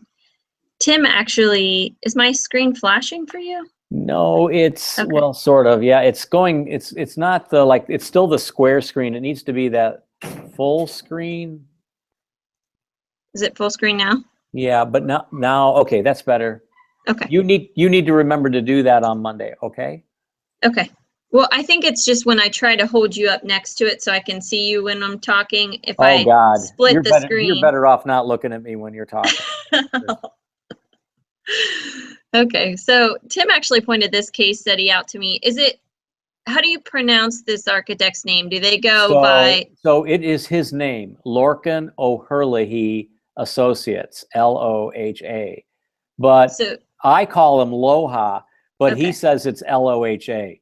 that's what I was trying to get at. Do they go by, or does he go by LOHA or Yeah, LOHA? but it doesn't matter. Okay. He's actually speaking at the University of Detroit Mercy next month. Oh, cool. Mm-hmm. So this particular project is on a small site, and they have small units, I guess. And I thought that was nice of how it relates to my project, and also the fact that they have a really simple construction, but it creates an interesting form. They use these wood joists, but they just sort of slope them in different ways. So it's like just a simple wood joist, but it's sloped incrementally along the facade, allowing it to sort of create this curve. So This is not a big site. No. And then they also have an efficient footprint, which I think is important for me, especially just having smaller units and making sure they're laid out efficiently so that they can be utilized well. Brandy, can you zoom in on the upper right image? Yes. Oh, it's kind of pixelated. Yeah, I think some of the images I brought in, I left the same scale. I didn't want to try to expand them or they would get more pixelated. So,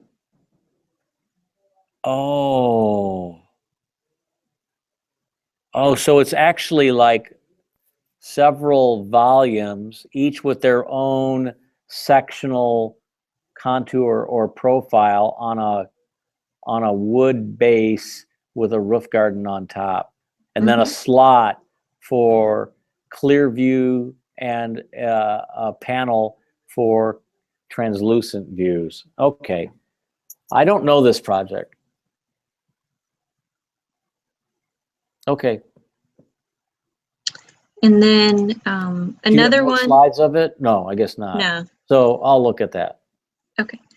Another one that I liked that kind of stuck out to me is this Powerhouse by ISA. Yeah, they're a good firm. What I liked about it is they use really simple materials like wood, metal, brick, just your traditional materials, but they really apply it in a more contemporary way. Right. And I think I'm going to do 2 slides for this one, although I only have one right now. But they talk about how they've put together different types of units to provide different scales of prices for different types of people within different ranges of different levels of income. affordability. And I really like that because I think that's kind of what I'm going for as well, with the small live work units and then maybe a little bit larger townhome, and then going to the row house, which is a little bit larger of a unit. You know, I think that's a really important point. I think that idea has a lot of merit. Maybe the double plate for this case study.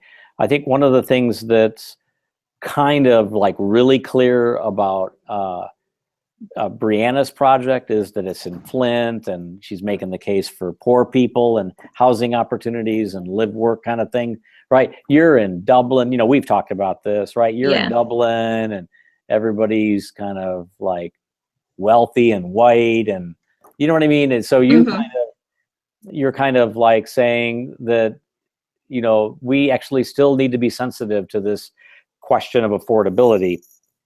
And the way that we can dial that in, right, is to offer a product that has different size implications and then price point implications. Mm-hmm.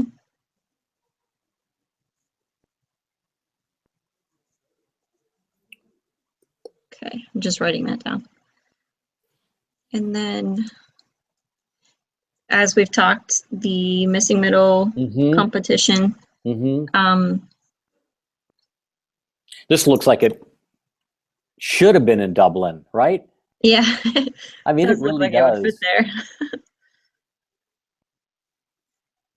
They have their different types of housing units as well, live work units. It has the same issues, except it's not a corner lot.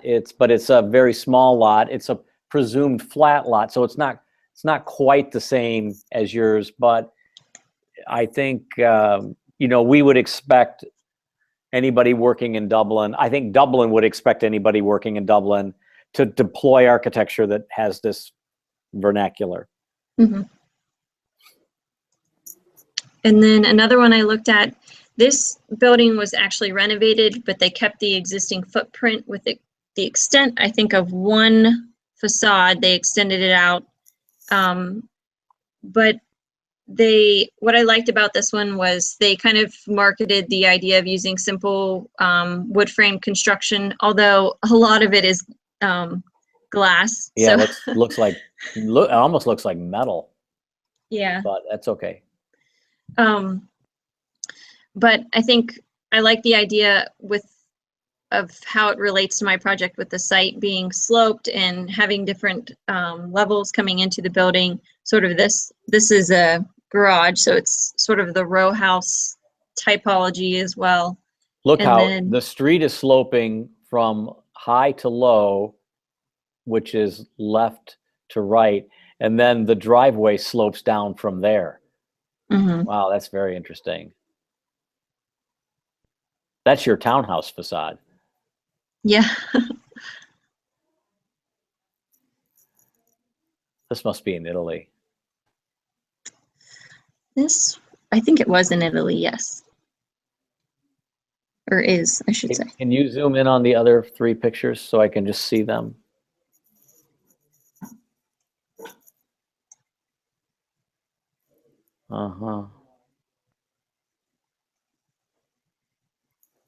It's interesting how almost like a third of the glass facade is, you know, dedicated, I guess, compositionally, I'd say, to the stairway, and the stairway is kind of a prominent feature of the facade. Also, look at this upper right image, right? This is it's sort of right out of the Frank Lloyd Wright playbook, right? The architecture faces the street. The sidewalk comes from the street right to the front facade, like no problems, like, right? That's like boring all day long. But look how the walls are disjointed and how they create kind of a gap that you go left and right. It kind of like a halfback has to run toward the target, then dodge, and then dodge again and move forward. So it's kind of a zig and zag, right? And so the site walls and the site circulation has a way of relating back to the architecture, I think, in a very interesting way. So whenever you have like shallow depth, one way to enhance that experience is with this device. Okay. So yeah, in that's those, interesting. right? And you can imagine that being workable relative to like stairways and things like that. Let's look at the bottom pictures. I like how the stair is very prominent too, how there's a lot of light coming in. It's like 1/3 of the facade. Yeah. So this is after you zig and zag, and then you actually step down. You see that? Yeah. See the concrete wall with the plants spitting out of it? Mm-hmm. That with the circle, if you go back up to the upper right, There. So That's it looks the- like you actually that's the same step. wall. You're at the landing. You're between the two walls. Yeah. See that? That's Mhm. that wall. Cool. But I thought it was interesting also how they talk about the functionality of the space and how it gears towards contemporary living. Although I don't know, I think it's very, very contemporary. It's maybe not super, I don't want to say it's not functional, but sort of, I guess, in a way. They actually have a separate room just for like a workout room, which is great. But I think it's a very large contemporary space, I guess is what I'm getting at. So I mean, I guess I would be. So let me back up for a second. You know, I really appreciate this case study, and I appreciate all your case studies. I appreciate your willingness to look at them and try to engage them. But there are things about the case studies, Brandy, that you can take, and you can leave a lot of other stuff behind. Mm-hmm. Right? You don't have to extract everything about a case study and make it. You don't have. You're not being asked to like redo it. You're asked to look at it and learn from it and deploy the things that apply in your mind to what you're doing. And in my mind, this case study is good from a couple of perspectives. One, this indoor-outdoor room, which is at the very top, which is the left image. I think it's indoor. It looks like it might be indoor-outdoor, although when I look at the dark picture of the driveway, it's probably got a glass wall there. But that roof element up in that image is that room. Yeah. I also like the grade challenges that these guys had and how they worked with it. So the entrance experience, the route, the grade changes, good stuff to extract.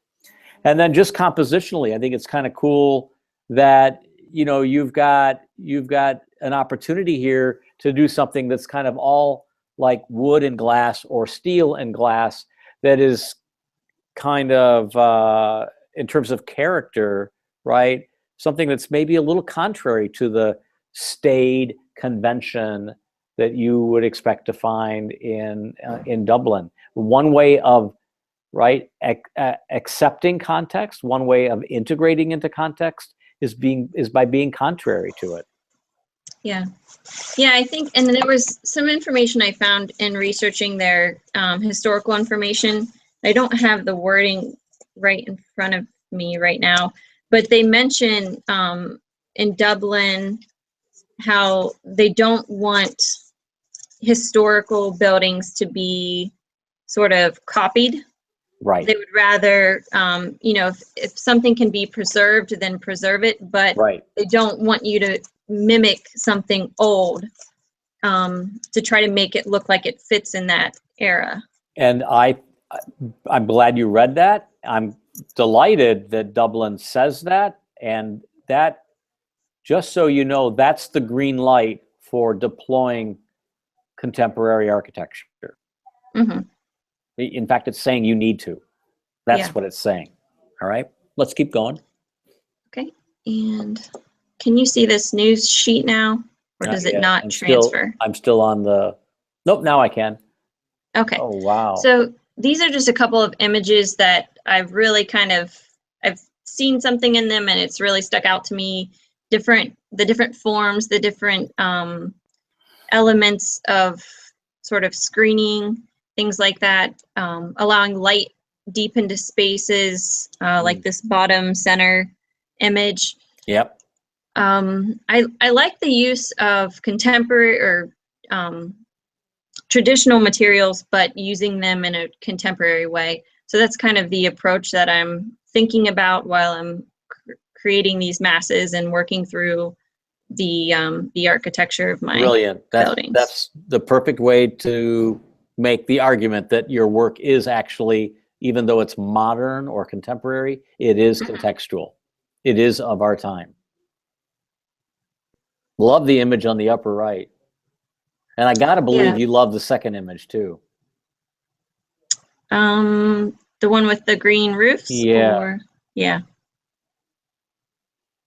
And some of these, actually, I think most of them, I don't even know like what the building is. Some of them I think could just be architectural projects by students. I'm really not sure. They're just sort of images that I've found. So No, I don't know if these are all by firms. Yeah, I obviously. mean, they look very professional. Yeah, well, some of them are obviously pictures, but some of them are built, some of them are just renderings, but yeah, they're very good. So I also love the third image on the upper one because it shows kind of like patios as bridges or connectors. So it can be both a place to linger and like weed and grow tomatoes, but it can also be a way to get to your neighbor's house without ever having to like leave the third floor, right? So I think that's kind of an interesting innovation, right, of the convention of the townhome. Okay, these are all excellent. Okay, can you see my new screen yet? I might have to change what I'm sharing. No, something's coming up. No, you just came up. Okay, can you see it now? Yes, ma'am. Okay, I didn't get through all of the floor plan changes we discussed, but I got through some of them. But I wanted to sort of start to work out some of the forms and the pushing and the pulling and looking where the openings are and considering daylighting and things like that. So rather than working with walls and roofs and floors like I was before, it's just a little more cumbersome to try to move the walls around and floors and kind of redevelop all of that. So I took a step back and started working with forms a little bit more. I understand. Is my screen flashing for you? No, ma'am. It is like flashing like crazy on my end. Maybe you need to pay your satellite bill. I'm not even at home. I know. I just remembered that. Sorry, I'm just teasing you. So then as I started to cut some areas out for balconies, I noticed there are some conflicts with the site. Yeah. Things like that. I would like to have some sort of screening element on the row houses that sort of mask the balconies from maybe the other residential buildings in the area, but still allow light in. Looking at where you would enter into some of these spaces from the courtyard. I did turn this floor back on so that I could see how to access the second story, and then each space would be coming in through this little cutout here. And there are 2 units on the first floor, 2 units on the second floor in this location. The first floor units are struggling to get identity and natural light though, aren't they? Yeah. So it might be worth even... That may not be a unit down there along the sidewalk. That may be another space altogether. Okay.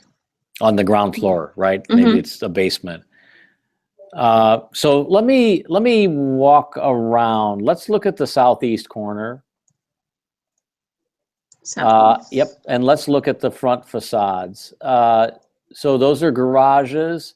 And where are the living rooms? Remind me of the plan, please. I don't have all of my material with me. This plan I had not developed so yet. but in that building, how many units were there? 3? 3, and they each had a first floor and a second floor. So that and those what would be happens the on the largest second units. floor? Is the second floor living room and kitchen? I was thinking the first floor could be living, kitchen, and the second floor would be bedrooms.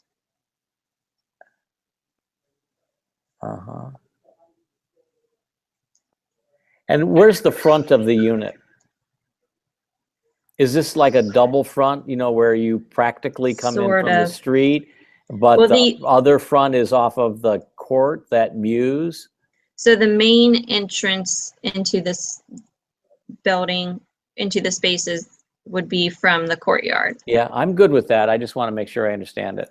Okay, so I feel like that's a good start.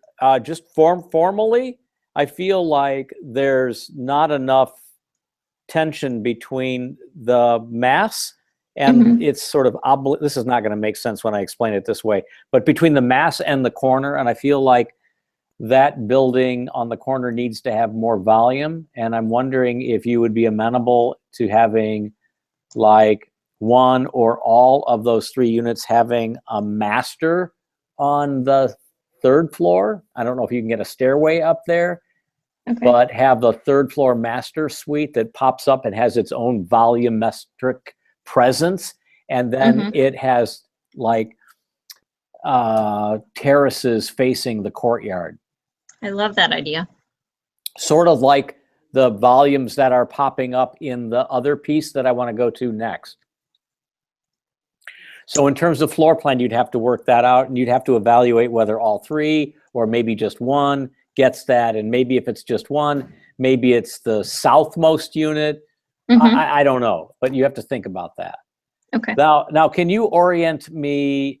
And isn't the other building that is opposite the one we just talked about on the Muse, isn't that the same basic plan? That one has just a 1-story unit, and they're stacked. So 2 1-story units on the 1st floor and 2 1-story units on the 2nd floor. Okay. So I'll get to that in a minute. Let's look at the townhomes and talk to me about the grain of the unit. They run they run north and south? These units? Yes, ma'am. So each, so this little pod that I have selected is one unit. Okay, so where's my front door in these? So these ones are, the parking garage is this large, or not really a parking garage, but parking level is this large box. And I come in off of the street? Off of the street. And originally I thought about enclosing this, but then as I was creating the forms, it's just kind of an open space at this point. But it's the roof of the garage. Yes. So what's your pizzeria down there? Like who delivers your pizza? Nobody delivers to my house. I live in the middle of nowhere. Okay, so you've heard of like Pizza Hut, right? Right. Okay, thank you. So you ordered from Pizza Hut, and let's say a meteor landed in Norwich, and they have one now. And I'm Mark, the delivery guy. Where do I go? How do I know where I am? How do I knock on your door? So the entrances would be in this corridor. Yeah, off of that outdoor Muse. Yeah. And so I have units on the north and I have units on the south.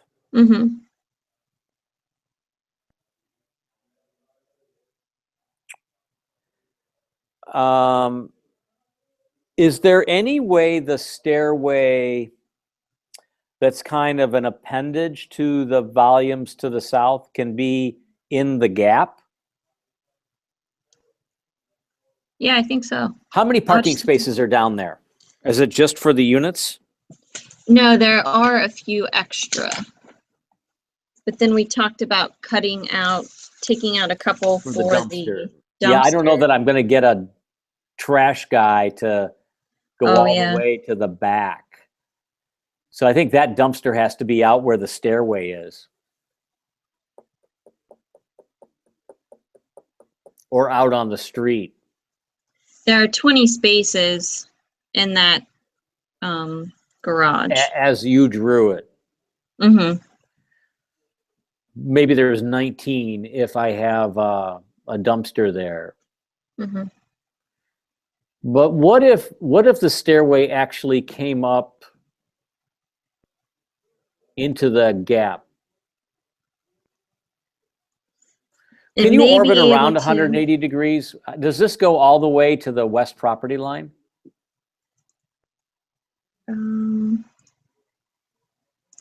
I don't have the property line shown on this. They're pretty much to the extent of the site, the That's what I buildings meant. are. Mhm.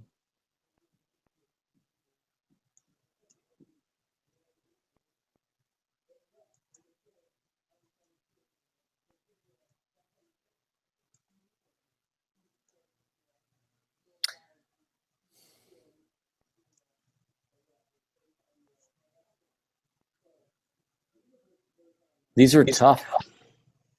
Yeah.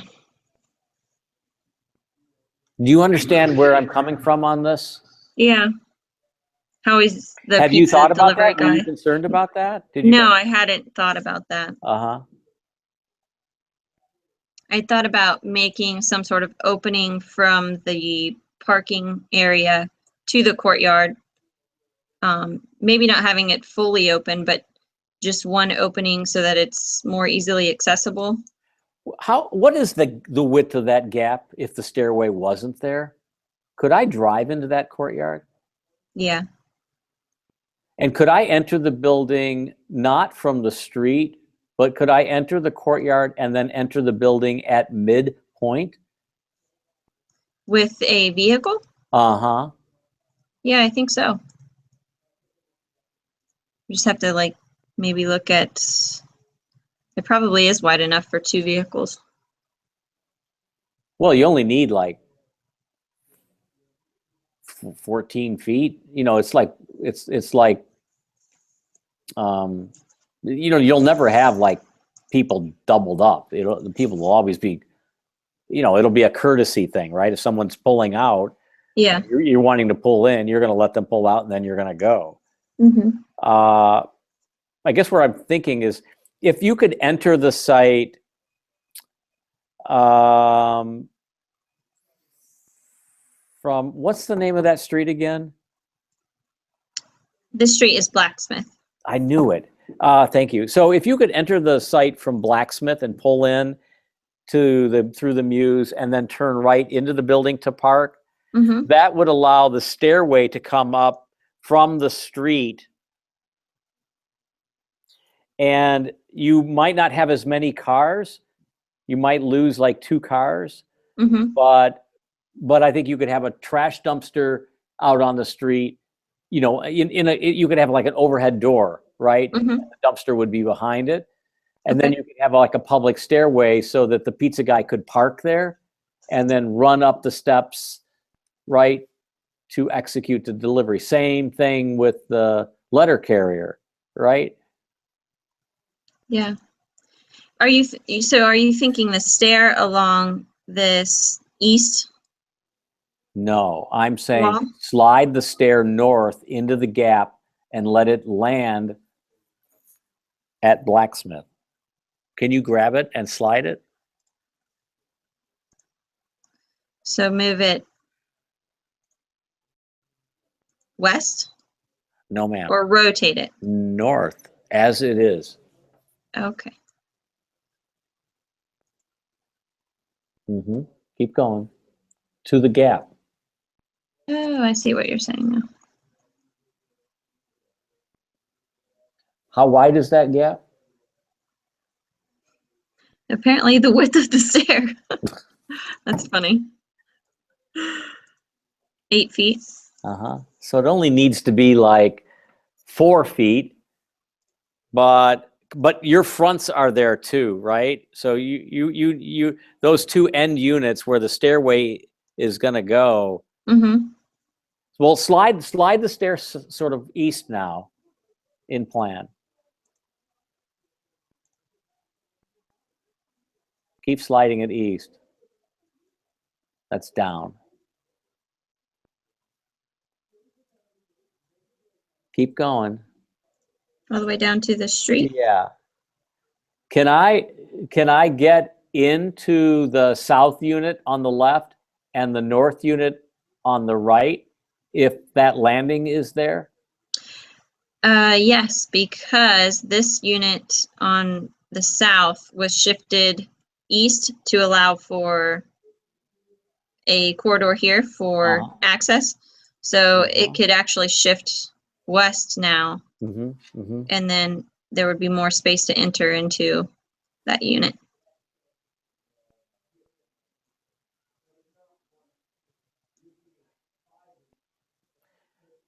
What happens at the north end again? Can you orbit around? If I've gone from Blacksmith up to that courtyard, what happens at the west end? Am I at grade, or do I have to actually go up again? You would have to, I think I'm going to play around with the grade a little bit to see how much it can maybe be dropped in this area, but I think you might have to go up a little bit. So Brandy, There to here. why don't you grab like 8 more feet or 6 more feet at the west end and take us from that east-west muse and take us south along the end unit down to the stairway that you've got hiding, so that we can circulate up, through, and back down to the courtyard. I don't think I'm following. Okay, I'm the pizza guy. I've gone from Blacksmith up the stairs. Walk with me. Yep. I've walked all the way through. Keep walking west. Instead of hitting the wall there, I've got a landing, and you've notched out 8. Yep, right where your cursor is. You've notched out. You've retained 6 feet, like the width of that stair. You've created another corridor, run south, that links me to that stairway, so I can take that down and get into the other courtyard. So Okay. there's a way to circulate around and through the site in a kind of interweaving way. Mm-hmm. So you may have to, you didn't hear this fib about the boundaries of the site, you may have to buy more real estate. Okay.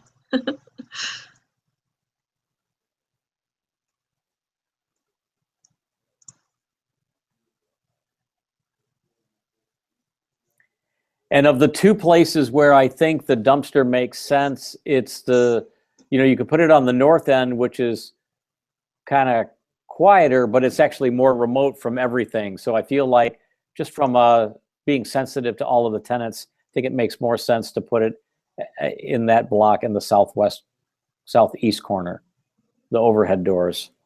Yep. On the Blacksmith facade. That's like a garage door from the street. You can actually put windows in that facade, by the way. The basement can be lit. The basement can have transparency. Do you follow what I'm saying? The parking garage can be open. I was thinking of having it open, but not actually windows. But I don't think that you meant windows literally. It could be. I just, there are issues if you enclose a garage. You have to ventilate the poot out of it, and that translates to a lot.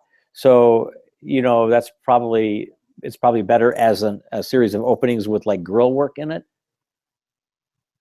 Okay. I'm not saying you can't come into the building off of Blacksmith. It may make more sense to do that. I'm just seeing this muse opportunity as something worth considering. The other opportunity is in the gap that if you rotate to the plan view, is to dump my idea of the stair off of Blacksmith, but rotate the stair into that gap between the eastmost unit. Yep. That's kind of what I was thinking as you were talking about it. I like but that. That's gonna impact. You have to look at the ground plan and sort of solve the parking situation and assess what stair location is going to help or hurt the parking efficiency. You have to draw the stairway in, right? And then you have to draw the dumpster in. And then you have to decide how you're going to get into that building. So there's like 3 things that are like impacting this little building. I'm wondering if the stair is actually just right along Blacksmith, but maybe facing the courtyard. It can do that too. And you might be able to get the dumpster under it, and it's off of the courtyard. That makes a lot of sense. You may have to put that unit west a little bit, And then you could do the garage door on the far side. I think the garage door makes most sense in the middle, because I think your situation is you're driving in, and then you turn left to park or you turn right to park. Yeah. So you drive in here and then you kind of come in. No, the middle I think the idea is that you drive in through the middle off of Blacksmith. Oh, okay. In this idea, I think that makes the most sense. But you got to make sure that it works. I'm going to let you figure that out. Okay. Let's go to the other apartment building. Then let's go to the work study too. Okay. So something I thought would be nice about this one, and it's not really, the site's not really accurate at this moment. So but modify the site so there's a walkway stair that comes through there down to that landing. down here. Yes, ma'am. Okay. Right? Well, I was thinking this would be, there would sort of be a sidewalk around the side of the live work back through this little But alley. you looks like you have to like make a transition there anyways. Looks like you're almost a whole floor.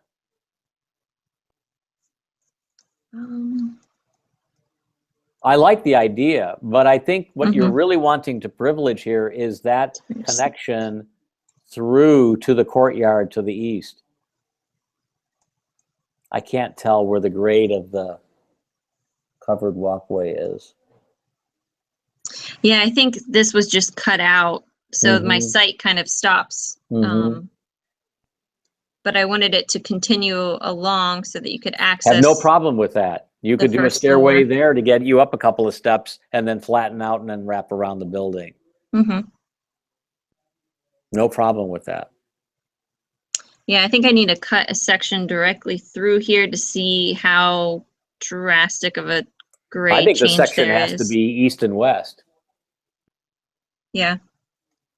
Yeah, that I can tell that slopes pretty drastically right there. But you can retain all of that.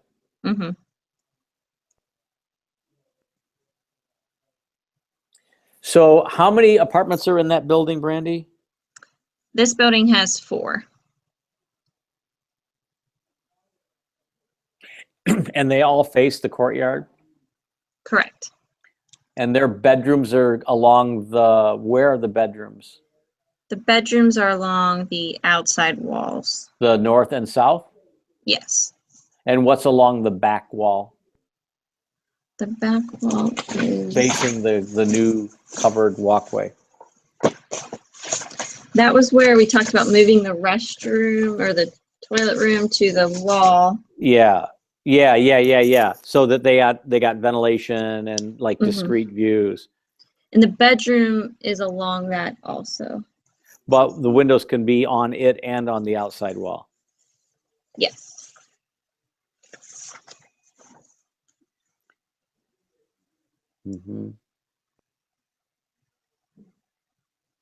So this is one that I was working on. Yeah. But I remember now. I think it almost cut out. I don't know if it really made the space more efficient. Okay, move the bathroom wall to the closet, line of the closet wall in the living area. Move it 3 feet. Closets should only be 24 inches deep, by the way. Yours look like they're 30 inches. Those bedroom closets, those only need to be 24 clear. Okay. What are they now? I'm saying they're 30. Yeah, they're probably more than that. More than 24. Oh, close. Shut my mouth. Okay. So they're fine. Move the bathroom door wall to the outside of the bathroom. Line it up with that. And that gives you a bigger vanity. Okay. Right? And the door doesn't, when it opens, doesn't open against the linen closet. If we ever have the pleasure of working together, you'll never be surprised to hear me say what I'm about to tell you. I hate bifold doors. Find a different way to do that. Okay. A single door. Don't ever draw them on any of your jobs. Amen. Yes, sir. Swing doors obey. They are just, they're turds.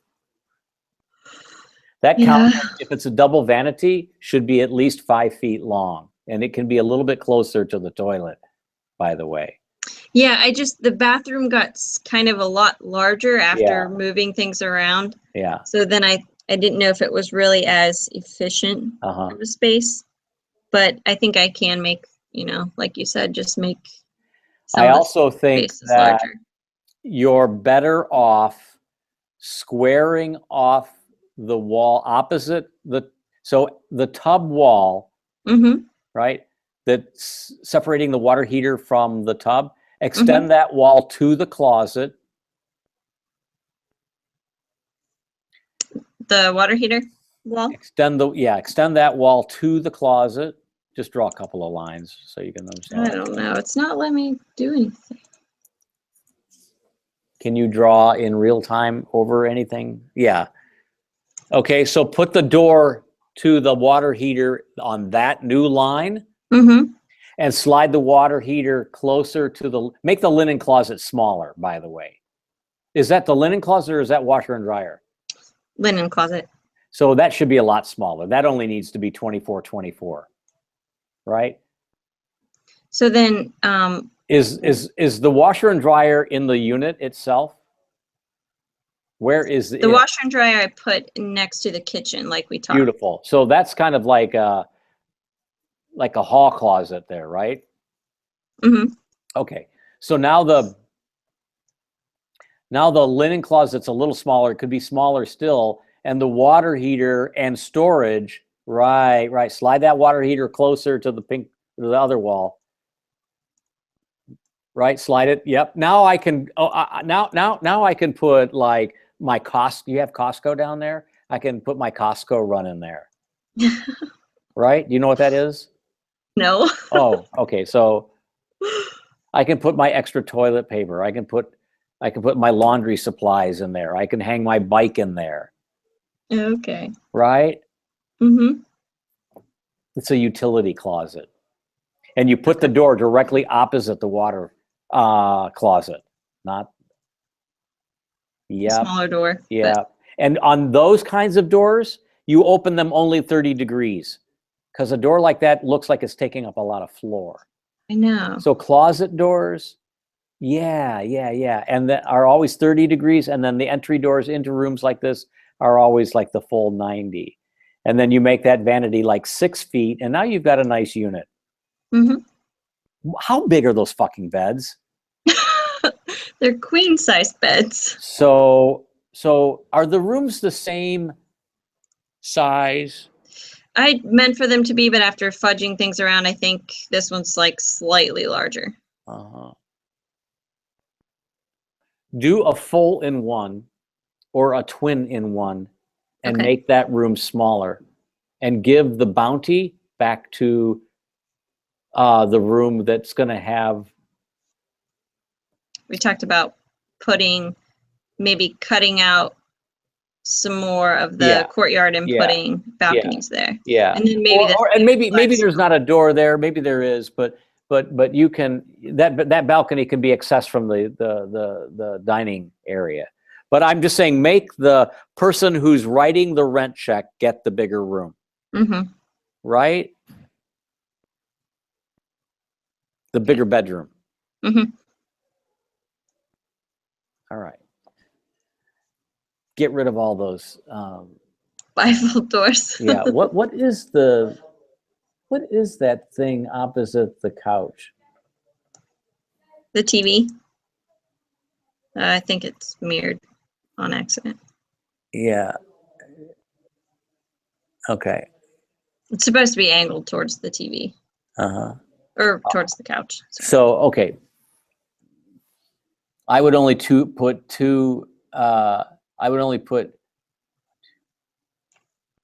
use a table with 4 chairs, and I would only have 2 stools. And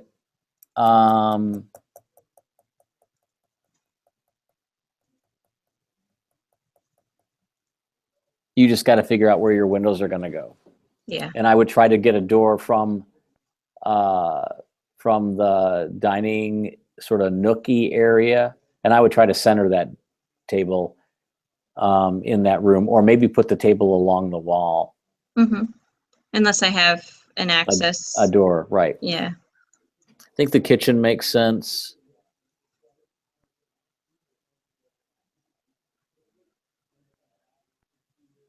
So most counters are 24 inches. So I'm looking at the island. So the way that works is that island is probably like, you could do it as a 34-inch countertop, but it's 20 height, but 24 inches deep, and then you only need 15 inches for kick space underneath that island. Mm-hmm. You looks like you've got another 24 inches. Yeah. It looks big there. Okay.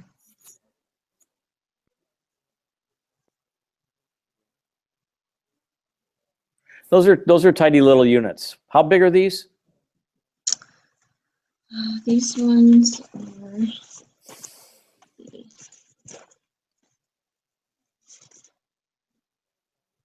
I think these are the ones that are right around 900 or Yeah, they're nice. 850. Yeah, that's a good size for a 2-bedroom. Okay.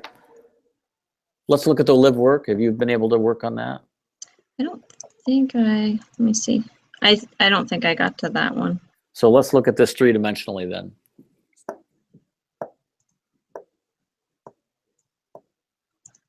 So I did look at the code for the stairs, and I believe if I have over 10 occupants, then I need 2 exits.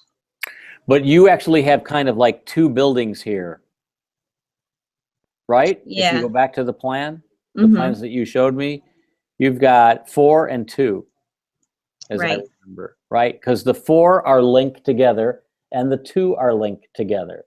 Mm-hmm. So how do they calculate occupant load, Brandy, in an apartment building? Is it by area? I'll need to go back and check that. So here's what you need to do. I think it was 200 square feet per person. So how many square feet are those squares? These should be right around 425. So even if they're 450 divided by 200, that gives me 2.25 occupants Mm-hmm. per times 4 is 9, right? Times 6 But there's only 9 on that floor, on this one area. on this one floor. No, all 6 of these are on the same level. I know, but there's a separation. Mm-hmm. You see it's 4 and 2.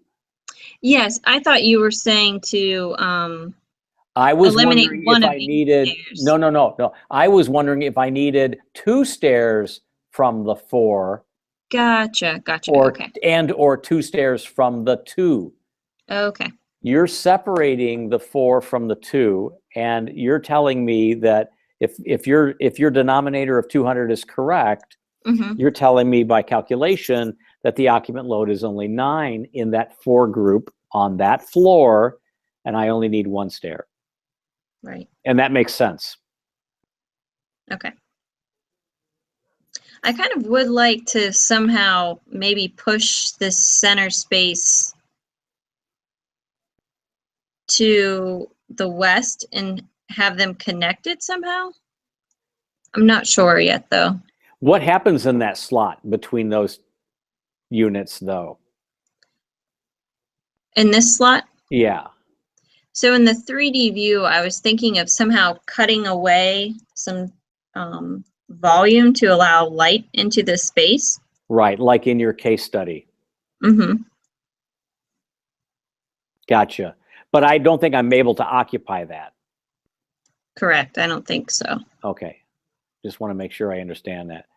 Yeah. So one thing that you're doing, I need to move on because I still got 2 or 3 more to go. But one thing that I do appreciate about your openness to adding a a bedroom, a master bedroom on the southeast, on the roof of the southeast unit, to sort of activate that roofscape and that mass. And what you're doing on the townhomes is you're clearly, endeavoring to think about this three-dimensionally. And but I think the live work units, and maybe to some extent the little apartment building, are flatter. I think the slots help that, but I think that you can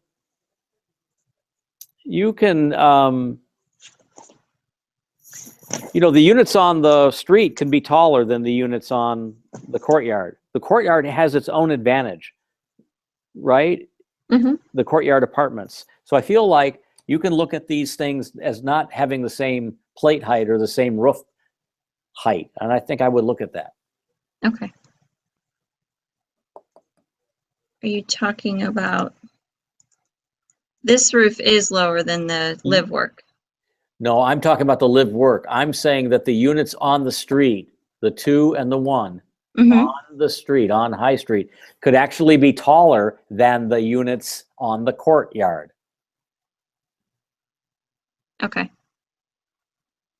In 3D, right? In like section. To build on the silhouette, the streetscape. What's the east-west street there? The name of it? This one? Wing Hill? Yeah, so that the massing of Wing Hill's elevation is kind of reflective of that topography.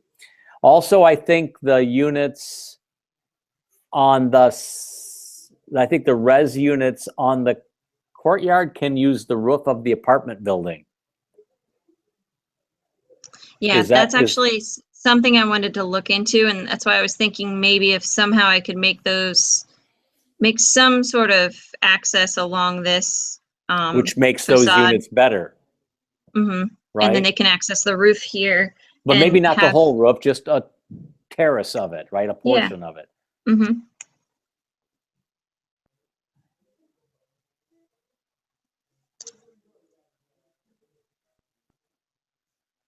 Okay. So your site is probably still growing a little bit here and there. You have to work that out. But I think the struggle to be able to circulate in and through and around your site from a pedestrian perspective is worth it. I also think the variety of sort of housing types is aligned with this mission of missing middle housing. So I feel comfortable about that, Brandy. I think you've worked through some of the pesky things within the units, so I think you're getting close to it. I still think that what I said at the beginning about the conventional drawings of like plans and site sections and building section combinations are worth it and worth doing for next week. And I think the like perspective views in the courtyard, you may find that just like street elevations, High Street, Blacksmith, and what did you call it? White Hill? Wing Hill, and like street elevations, like just regular elevations of those 3 streets is enough. And then just do like courtyard views and roofscape views, right, of the space. And maybe like 3 or 4 different views of what life living there is like. I think that could be very interesting. Okay. Cool. Great. All righty. Keep growing. Thank you so much. All righty. How far do you have to drive tonight to get back? Only 30 minutes. Okay. So tomorrow is going to be the crappy day for you, I suspect, right? Driving in the... Yeah. As long as I can make it out of my driveway. Jeez. I should send you a picture of my driveway. No, I think I rough. have the impression. I think you're going to need like a sleigh or mules to pull the car out, right? We actually, in high school, we had a take your tractor to work day or to school day. Of course you did. We did, yep. Why? And is so do I expect that Kenny Chesney and is on the record player right now. Yeah. I figured. Okay. No, I like Kenny Chesney. Okay, good. We'll keep going. And if you wanted to stop by on Wednesday night, I could probably see anything that you might have a question about. But otherwise, keep going. All right. Thank you. Okay. Bye, Brandy. Bye. Tim, are you next? Yes, I am. Good. Let's go. Great. So I think, I don't know if the scale of the project started to get to me for the deadlines and time frame we had, but I almost feel a little overwhelmed. Mm-hmm. So it's after our last big building, meeting, remember? it is. Well, and the more I look at it, it's not a big building, it's multiple buildings Right. in a village community setting. So I've really delved into the programming and the site layout and the master planning of this big time. Good. So I really have not done any more massing per se, although in my head I have the mass complete, or not complete, but I have it furthered along, and that's reflected in the plans and site plans that I've been doing. Also been looking at material, facade, things like that. Also amenities and programming of the site itself, kind of to go back on the comments from the last reviewers' comments about, and I think your comments to a certain extent about bringing in the community, bringing the fun into it, bringing the play into it, programming it specifically how it's going to relate to the high school, how it's going to relate to the rest of the city, you know, in that sort of aspect. So that's kind of what I've been really getting into for the most part. I got you. Let me share this here. Okay, can you see the site plan? I can.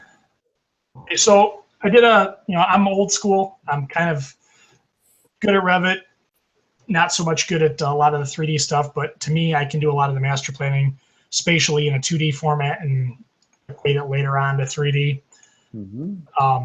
So I started laying out site plans. I know last time you and I talked, I had some real rough line sketches. You said, I recommend going fine grain. So I went fine grain both in terms of a site master planning and building plans for all my buildings. So I guess to start, what you see here is essentially 4 buildings, and that's based on, I'm going to flip to my Revit here. So this, I think the last time I showed you was kind of my massing that I was working with. Right. If you look at this corner right building, this is probably the most recent. So I did work on that a little bit more. I took the idea of a couple of the Aloha buildings and a couple of the other case studies I had where, and even yours and my conversation about getting parking incorporated. So I've actually now incorporated parking at the first level under the courtyard. So the parking's hidden, it's not seen, but yet it's usable. That also helped to utilize some of the first floor. Yep, some of the first floor program space. And what it did, what I really, really like is what it did is it allowed me to create this, I've dubbed it the urban hill. Mm-hmm. And I've created this sort of greenscape hill that can slope up into a courtyard to bring grade up to the residential levels. So it seems more residential in scale up here versus this 3-story courtyard looking down on a space. So in my mind, I guess it made it a little more intimate, a little more private, but yet it still gave the occupants But public as well. Right, right. Interesting. So I really liked what this does. I have not gotten to do it to the second building yet. But go back to the Farmer Jack or whatever that grocery store is. What did you do that was kind of the reciprocal reaction? See, so on this side, square that you highlighted. Yeah, so I took a large chunk out of it, and to me, this will ultimately end up being a open air type of environment. And I've not settled on what I want to do for the materials for the roof, but the idea would be the existing structure would be exposed, so you'd see the skeleton of it. And I've got a couple images as I go through kind of what I have tonight for you of, let me see if I can find it. Mm-hmm. Okay, so right here is the Farmer Jack section of the site plan. This to me has really become the public building, if you will. Mm-hmm. And it's my program for it would be a farmer's market, incorporated with some retail along Saginaw Street. Uh-huh. And then interior wise, I've come up with both indoor farmer's market areas, which kind of relate to what was recently done here in Flint, the Flint Farmers Market. Right. That's newer. So Grand Blanc has a huge farmers market want and need, but it's only during the summer. Basically, during the rest of the year, everybody wants it, but there's nothing here. So I'm thinking this would become that. It could be run and managed by community organizations, as well as incorporated with the vocational training that I have planned for the veterans associated with the high school. Being there's a lot of 4-H and Future Farmers of America on the outskirts of Grand Blanc Township. So that square would become the interior courtyard. It would be an indoor-outdoor market environment.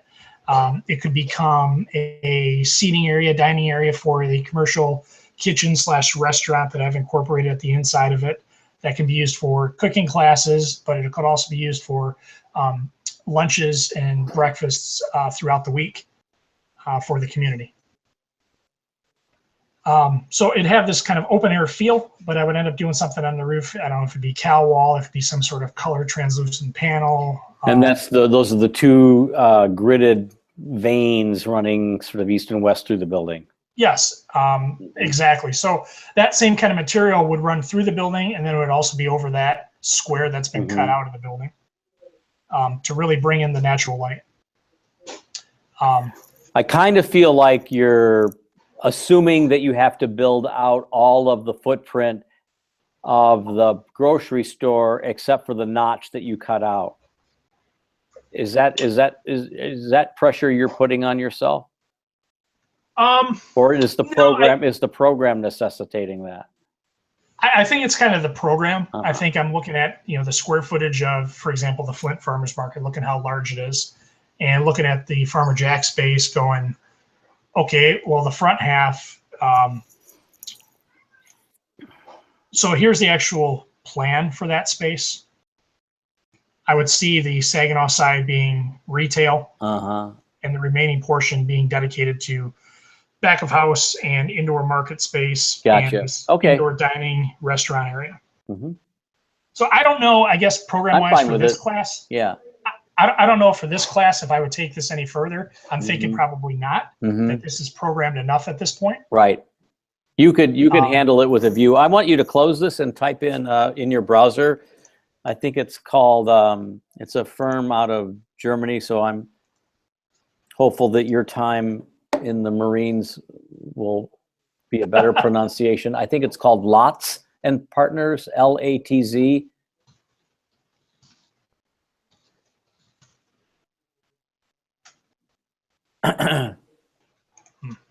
Why didn't it come up? I don't know. I'm having a internet issue here, it looks like. Oh, there it is. Yeah, but go to their website for a second. Oh, okay. Yeah, Latz and Partner, and go to projects and go to no, go back up. Go to projects again. There should be like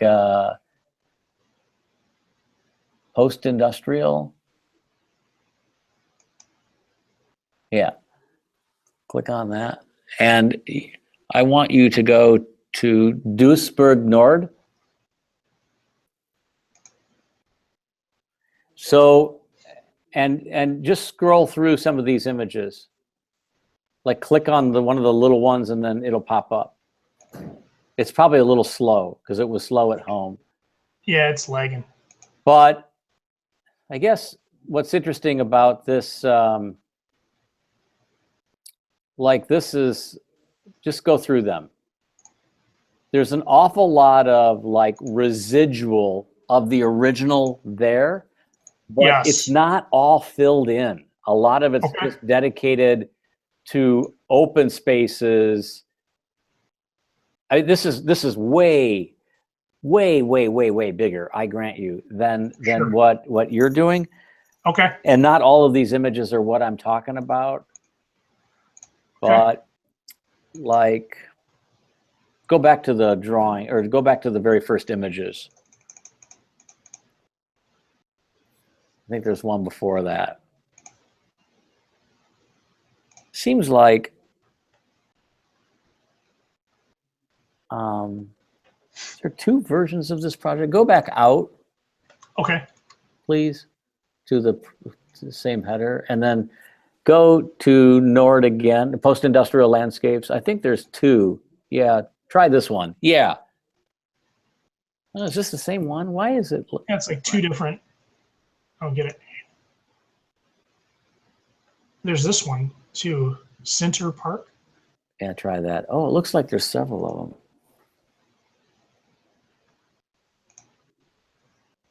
So obviously this is huge. Right, right. I guess where I'm taking you is like scroll ahead maybe to a couple of other pictures. The right. So like the program doesn't have to be completely filled in. The existing buildings can be kind of an armature or a frame for future program, and that program doesn't have to be thermally treated. It can be landscape, it can be gardens, it can be plantscape, it can be play areas. It doesn't all have to be filled in. And you simply have to approach it with some confidence that when you notch something out, for example, it gives something back to the overall without just taking away form or space. Okay. The same thing here. Make sure you stay in control. That's where I'm trying to take you. Okay. And I guess That's to me, actually a great drawing, actually. You know, that plan. It kind of looked like your plan. I guess I kind of was. So when I notched it out, you know, this was based on my initial sketches of, you know, looking at the alleys and looking at the accesses. Sure.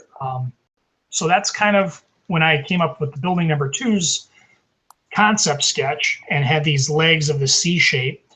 And then the Farmer Jack kind of echoed it. It created these answering courtyards, sort of speak. You know, actually, Tim, this is a nice little plan. I'm like, this is exactly the way you approach it. You've got elevators on the street for the lobby. You've got stairways at the end legs of the residential units above.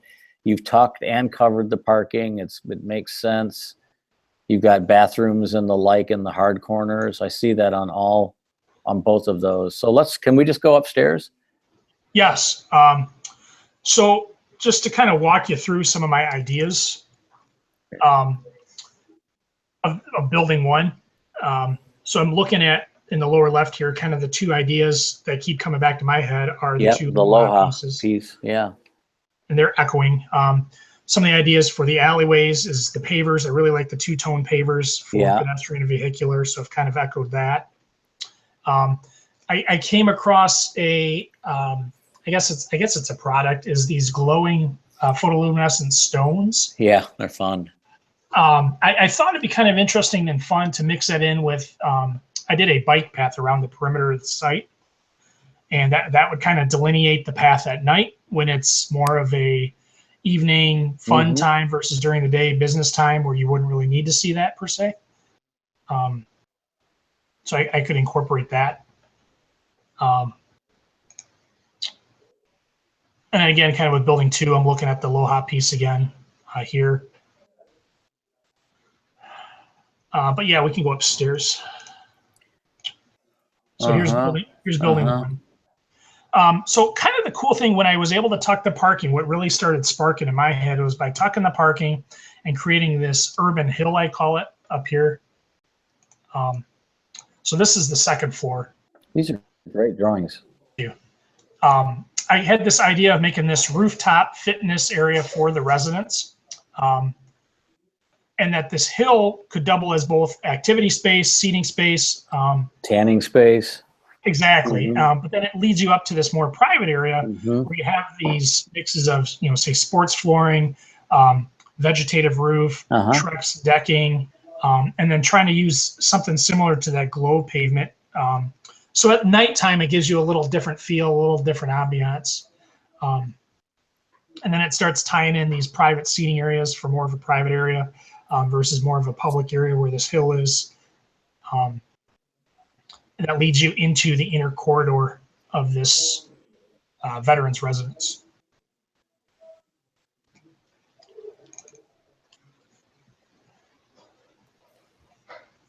This is not a deal breaker. Can you go back to that that plan and zoom in on the Yes. elevators?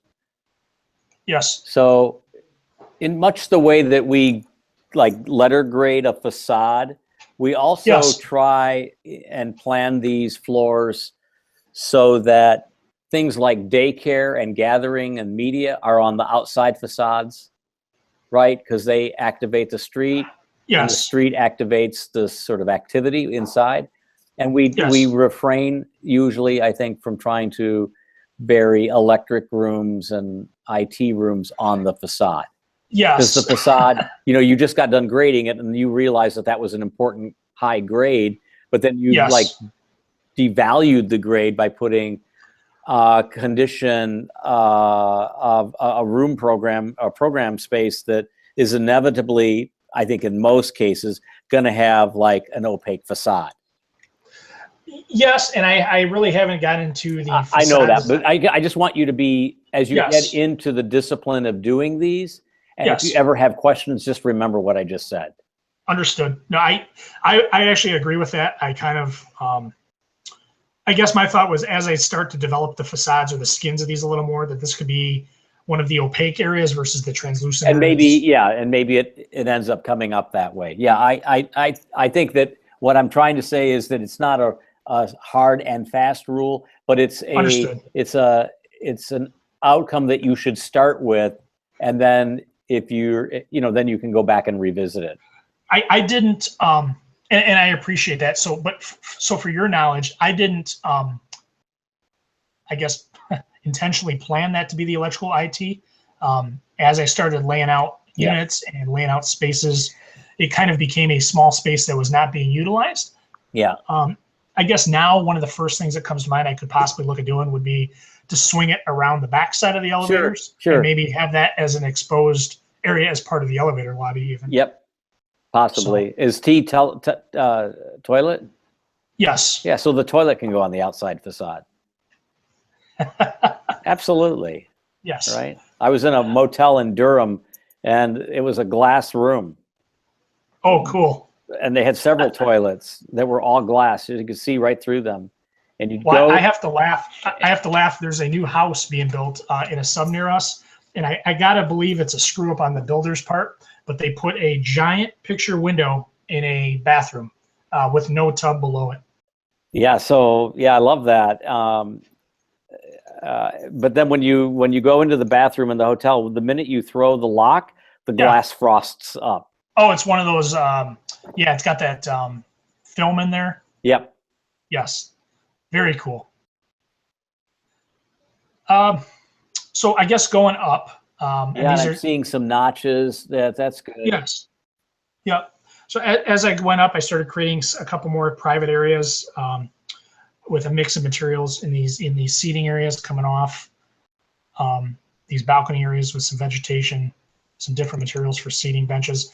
Are you planning on showing the plans like this on these sheets? So I kind of put this on here more for this presentation, Yeah. but I thought it might be an interesting point of view to incorporate some of these ideas since I haven't got There's an awful lot to take in on one sheet. Oh, no. You're talking in terms of putting everything on one sheet? Yeah. No. Okay. No. Keep going. I thought you were talking about the photos in conjunction. No, with I don't mind the camera. photos with the plan. Not at all. But I Okay. think there's too many plans on one sheet. No, I would definitely split it Okay.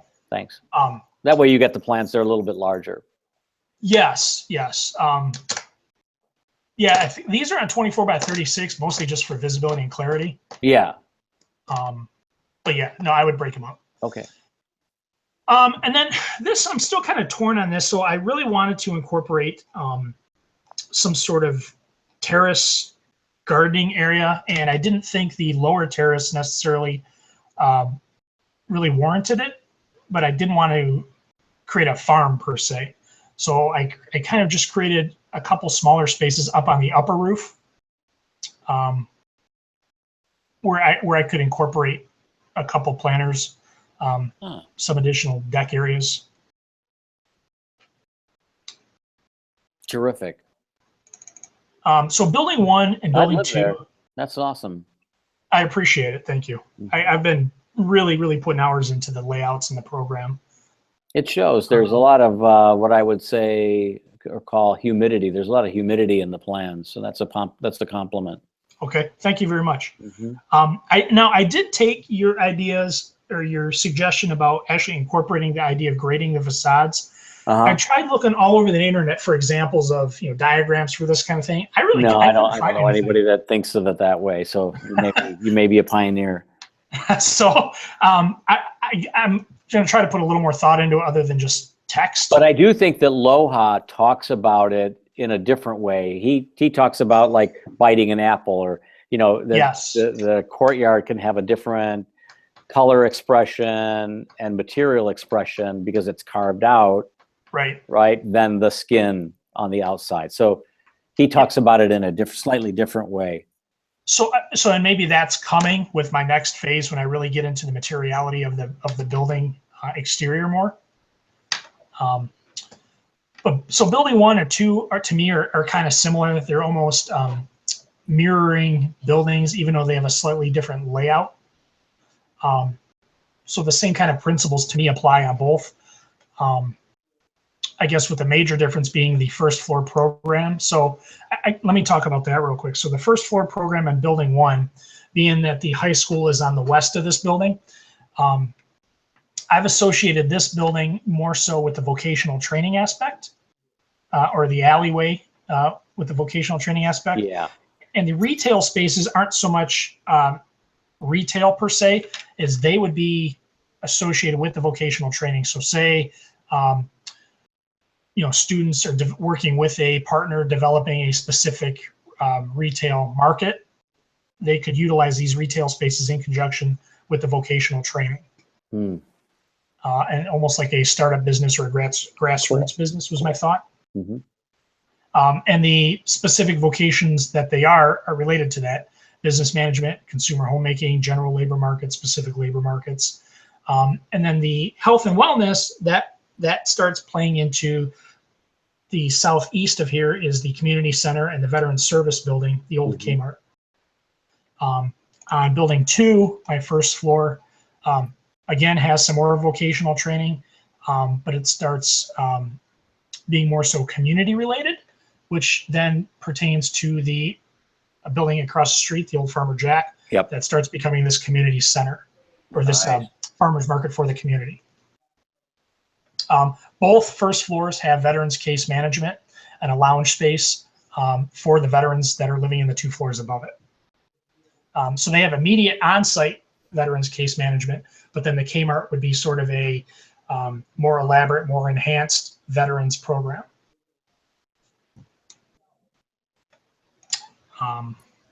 Let's go back to the bigger building plan for a second. Mm-hmm. Let me look at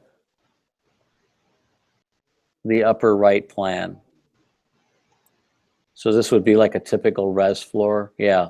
Yeah, this is the second level with the terrace, and then the 3rd floor without the terrace. So zoom in on the 2-bedroom in the little dangling participle there. Yep. That corridor is getting a little long. I would give that corridor to the bedroom. I would give that to the 2-bedroom unit. So the 2-bedroom unit gets 3 facades.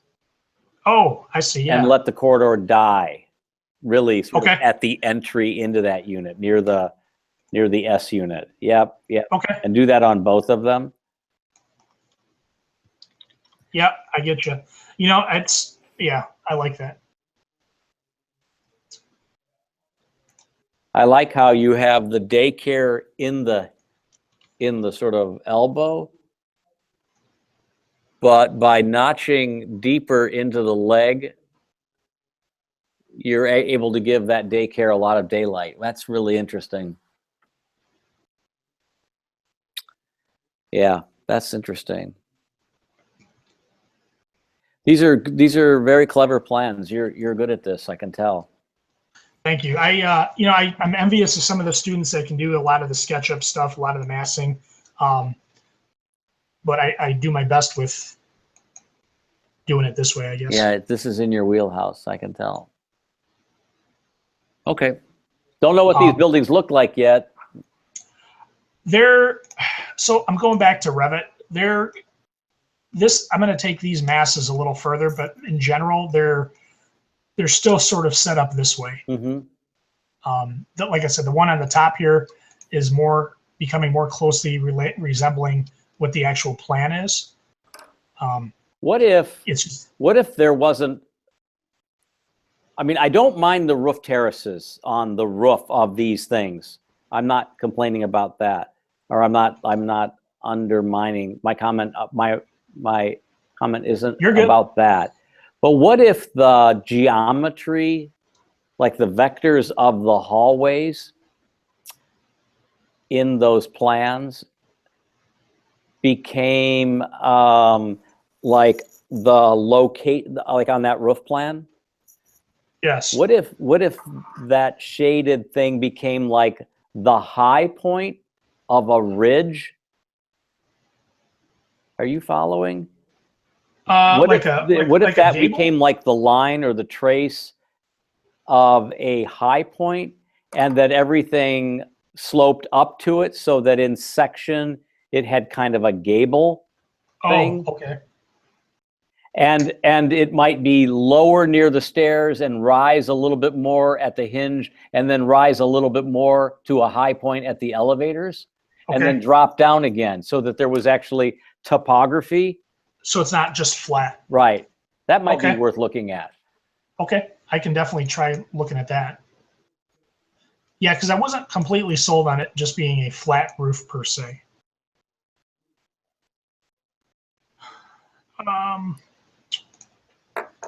So then looking at the old Kmart, to take you back to the site plan real quick. I have these alleys cutting through, Yeah. resulting in kind of two pieces. We talked about creating a community center out of the triangle, which becomes kind of a focal point. Yeah. Kind of a for rent. Yeah, Mhm. exactly. And to me, being kind of at the end of this east-west, northeast, southwest access, to me kind of makes that focal point. Mhm. It works out pretty well. And so being really truly the focal point of this veterans community, I kind of incorporated a memorial wall on the outside of it, a Nice. series of flags for the different branches of the military, being is a military veterans housing community. And so when I start peeling away the facade, I have images of, letting some of this old brick facade kind of fall apart, kind of come down, and then infilling from the brick, say up to the roof level with glass, to let light into the space. But yet you can still kind of see the portions of the old building. Mhm. Again, with the structure kind of eroding away across the alley, you'd see the old joists of the Kmart, the old beams of the Kmart spanning across that alleyway. So then Tim, it looks like a folded flag. Oh, you know what? It does. It has the proportion. Wow, I didn't even notice that. It really does. Mhm. Huh. Subconscious, probably. Mhm. So this, to me, really started becoming a veterans center or a wellness center for veterans. So I've programmed that out into this space, including some parking as well. Yeah, this looks really cool. Can you go back to the site plan? I don't have much to say. I just want to keep you going. Yes. Get the sort of complaining at the beginning about I'm feeling overwhelmed. Fuck that. Just keep going. All right. Screw that sentiment. You're being way too modest. Just keep grinding on this and get it going. So there's an east-west street near the building 3, and it dies. Yep. And it dies. It's the diagonal street. Oh, this This one? that street. When Okay. it dies there. Yep. When it dies into the main street, Yes. it shouldn't do it like that. It should. Okay. It should try to bend. Yep, and come into that street at more of a 90-degree. Okay. That'll give you a little bit more sidewalk at the bottom Okay. of the stair and of the super urban stair. And I see. maybe you only need, I don't know what the width of that street is, but maybe yeah, exactly. Maybe it just gets a little smaller there. Okay. Yeah, I can look at that.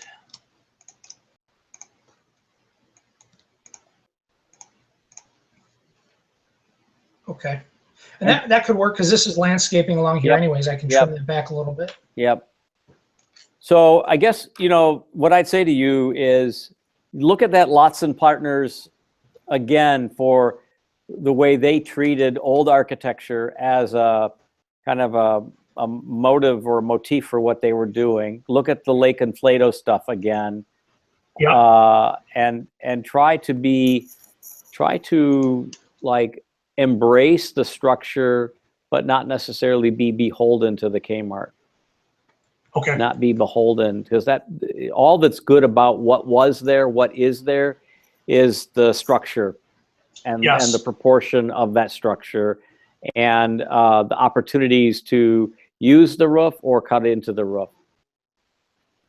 You're actually building out a lot more of the old retail footprint than I would have thought. But now that I see how meticulous that program is deployed in both of those buildings, I'm comfortable with the heft of the build out in those buildings. That's comforting. Thank you. Yeah. The only thing I think is kind of wonky is this sort of baby embryo pool thing. I just feel like, I think the geometry of that needs to be more like if you look at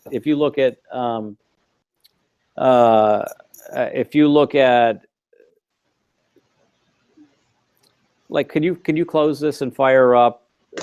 We talked about the Highline earlier tonight, but can you just go to Highline and type in images? There are some repeating parallel blocks that have stuff growing up. Third picture, they have stuff growing up through it. Second picture. Oh, I see what you're talking about. Yeah. Like, okay, I'll let you do the blob shape. I'll let you do the baby embryo shape, but like, right? But yes, but don't like define it. Let geometry imply it, and let the grid or the pattern of the structure above, let the materials, like in this case, the materials create its own rhythm. Let that come through. Okay. Does that make sense when I say it that way? I understand what you're saying. So what that blob is, and I'm not sure how to do something to this concept or this idea with that blob. The blob is a skate park. So, and that's what the images in the lower left are? Yeah, I got you. I'm good with that. Yeah, I'm good with that. Okay. I do like the idea of those images, and I'm wondering if that would be something that I would apply more to the building itself. Or maybe the residual, the pork chop or piano up near the entrance. Yes. And then maybe the, I'm getting tangled here. Right there? Yeah, there's a lot going on in my life today for some reason. I don't know. The power went out at my house, and evidently it's back on. My mom fell on Friday, and she had her hip replaced on Sunday. So my family's talking via text. So I'm doing the best I can here to hold on to both. I appreciate it. Hold on to the wheel here. Yeah, that area down there, maybe that's the better place, Tim, for a more sort of geometric frame for the skate park. I didn't see the skate park. I didn't look hard enough, but I actually like that idea. I like that idea a lot there too, because it's connected to the high school, Yes. and the parking lot buffers it from the stuff that's enclosed. Yes. So I went back and forth to this portion of the site a bunch of different times. That's a cool idea. My wife hit on that one. I got to give her credit. She said she had read about the need for that in the community, and so I started researching it a little bit. And I thought it'd be a cool idea and unique, and it's the only thing like it around. Yeah. Excellent. Okay, keep going. Okay. So really, that's about all I got to show you tonight, Mark. Sounds good. Don't let me stop you. I don't think I All need right. to see you on Wednesday night, so just keep pushing. All right, I appreciate it. Thanks, Tim. Thank you. Drew, how are you tonight? I'm doing good. How's it going? Good. All right. I'm not gonna do the petty story. I kind of felt like Tim for a second. But we'll just skip it. Good. It's all right, Drew. I got you. Tim did it for me. Yeah. All right. Let me know if you can see that. I do. Wow, that's a beautiful drawing. So where I'm at, I've got the long bar, the apartment building, fairly well figured out. And that's the one that's kind of It's broken up right now on the ground. yeah, it's got the ground floor parking, and Yep. it's right on the street. Correct. Wow, these are really interesting. I'm just sort of taking all this in. This garden gap between that building and the townhomes is interesting, and the shape of this corner building is most intriguing because it pulls back. The old Consumers building, it pulls back from the street to Yep. create kind of a gesture of reception, and yet at the same time it pushes out to the corner and responsibly holds the street. And then the townhomes kind of have this individual syncopation, and then they start to bundle, and then they go back to that individual. Yeah, so the idea is that the townhomes or cabins, those are two family dwellings. So they're 750 square feet a piece, top and bottom, so 1,500 total. And then the way that they're shaped, the middle portion can be used as a second level bedroom or loft space, or so that you're not buying the whole 1,500 square foot footprint. So they break out individually. When they go back together, that's the multiplex. I've got 16 units there, ranging from 700 square feet to just over 1,000. And then I'll break down in the floor plans up in a second here. And then they go back to the cabins. The long bar is broken up on the ground plane. This is kind of a community corner with community space that looks out over the rest of the property, the park. And then that's the razor blade yeah, down at the at the far east right, corner. the far east. Okay. Yep. And then parking one way diagonally through the bar, Mm-hmm. and then exiting back out. Mm-hmm. Simple. And then the rest of that bar is either I was thinking of a laundry lounge, calling it that. Trying to get away from necessarily Stigma. having just the washer and dryer units in the units themselves. Yeah. If I could break away and have just Yeah, we put exercise equipment and like business centers in our laundry rooms in our apartment buildings. yeah, and it could be a laundromat for the rest of the city or the town. Sure, I'd use it. Since there isn't one, the one that was there went out of business, and then the other one caught fire a while ago. So there isn't one right now. And then possibly retail space with that. And then the end cap, the west building, that's the fitness complex. And on the north side is the natatorium.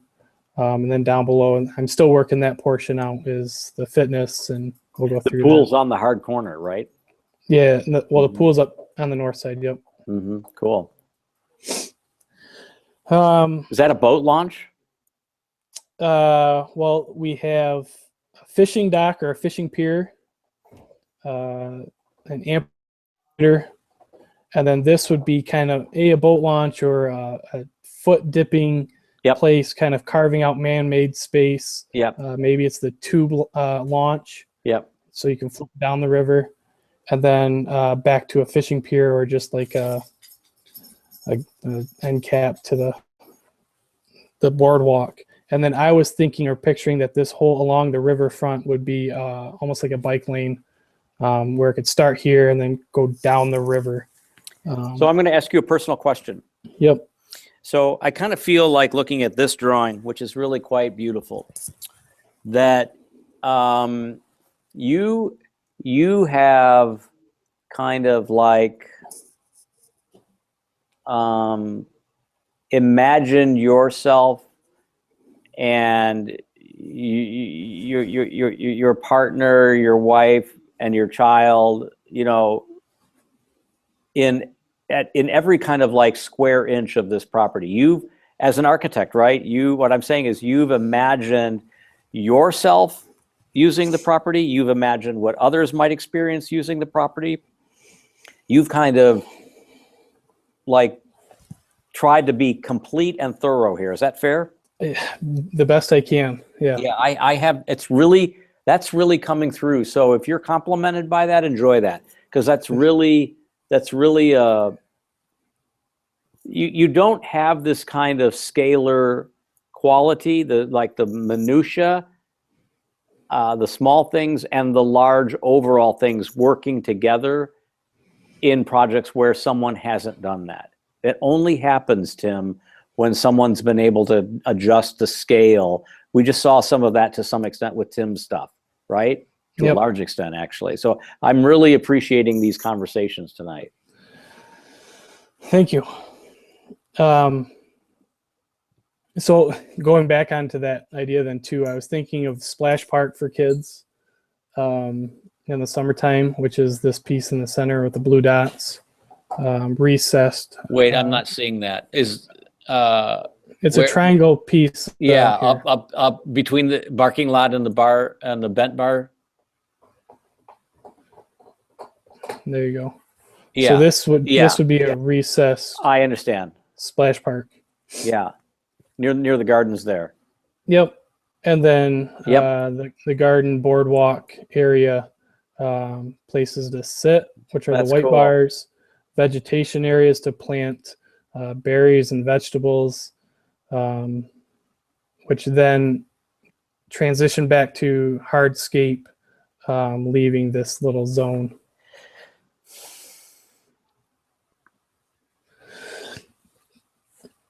This is the north-south pedestrian access off the street, deeper into.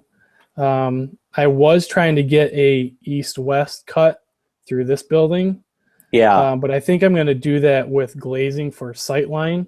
Just be able to see into it. To see through that piece. Yeah. Because I kind of need the real estate now. Right. So there'll be some things that you'll see as I progress that are still in transition mode from that part.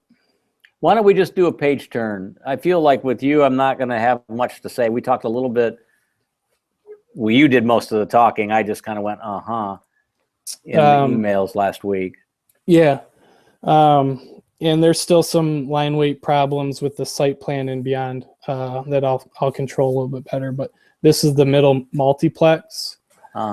Differentiating between residential and then circulation, and then mechanical space, and still dialing in some of the things. So egress stairs on the end, and I was thinking that those would rise through the gable areas. Yeah. Almost similar like a chimney. Yeah, that's an interesting idea. So they would punch vertically. But their roof could actually be flat, or it could have a counter sort of profile. Yeah, I thought about it as maybe the top portion would be a lookout. Cool. Just with a railing above, but I'll get to that. Sort of like a test facility at a fire station. I've seen them like right. That. So let me just taking in the plan here. Yep.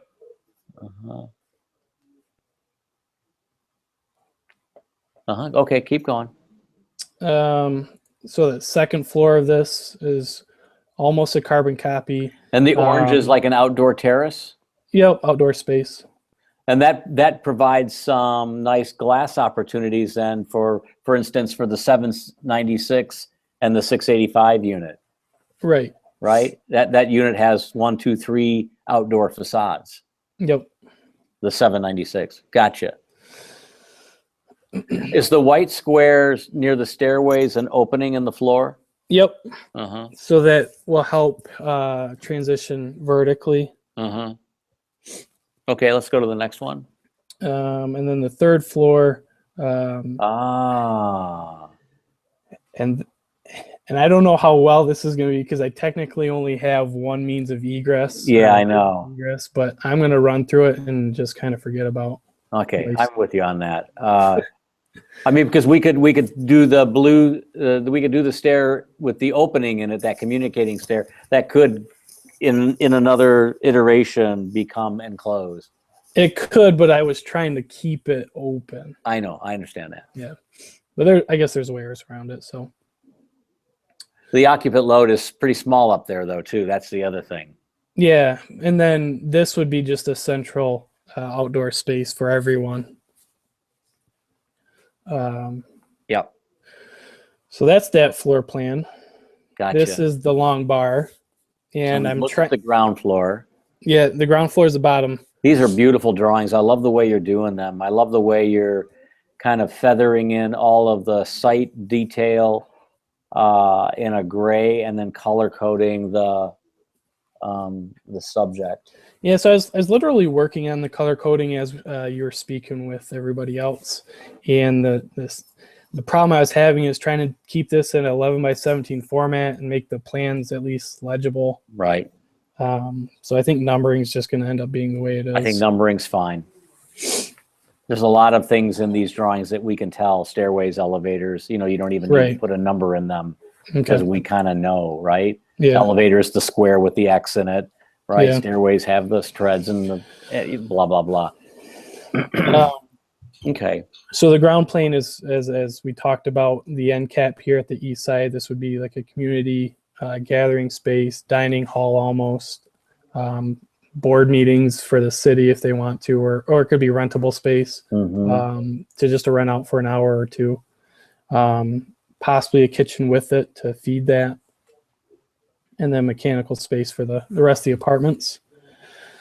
The second floor then, as you see, the orange spaces are outdoor space, both private and public outdoor space. And I love the way on the south they're inset and on the north they're projected. That's interesting. And you've also created some notches. Yeah, I was thinking about activating the road side, which is on the north. Yeah. To allow that to be a little, I guess, busier, or make it look like add-ons were to this piece. Similar to what you find in Boyne City is one house is one shape, and then they add on and add on and add on over the years. Yep. And then on the south side, keeping it clean for the middle courtyard, basically. So just a tiny little thing talking about egress. I was just talking to Tim about this. The blue hallway at the east end. Yep. On the second floor, I would shorten that. In fact, I would make the blue go to yellow. No, I got you. So make that unit bigger.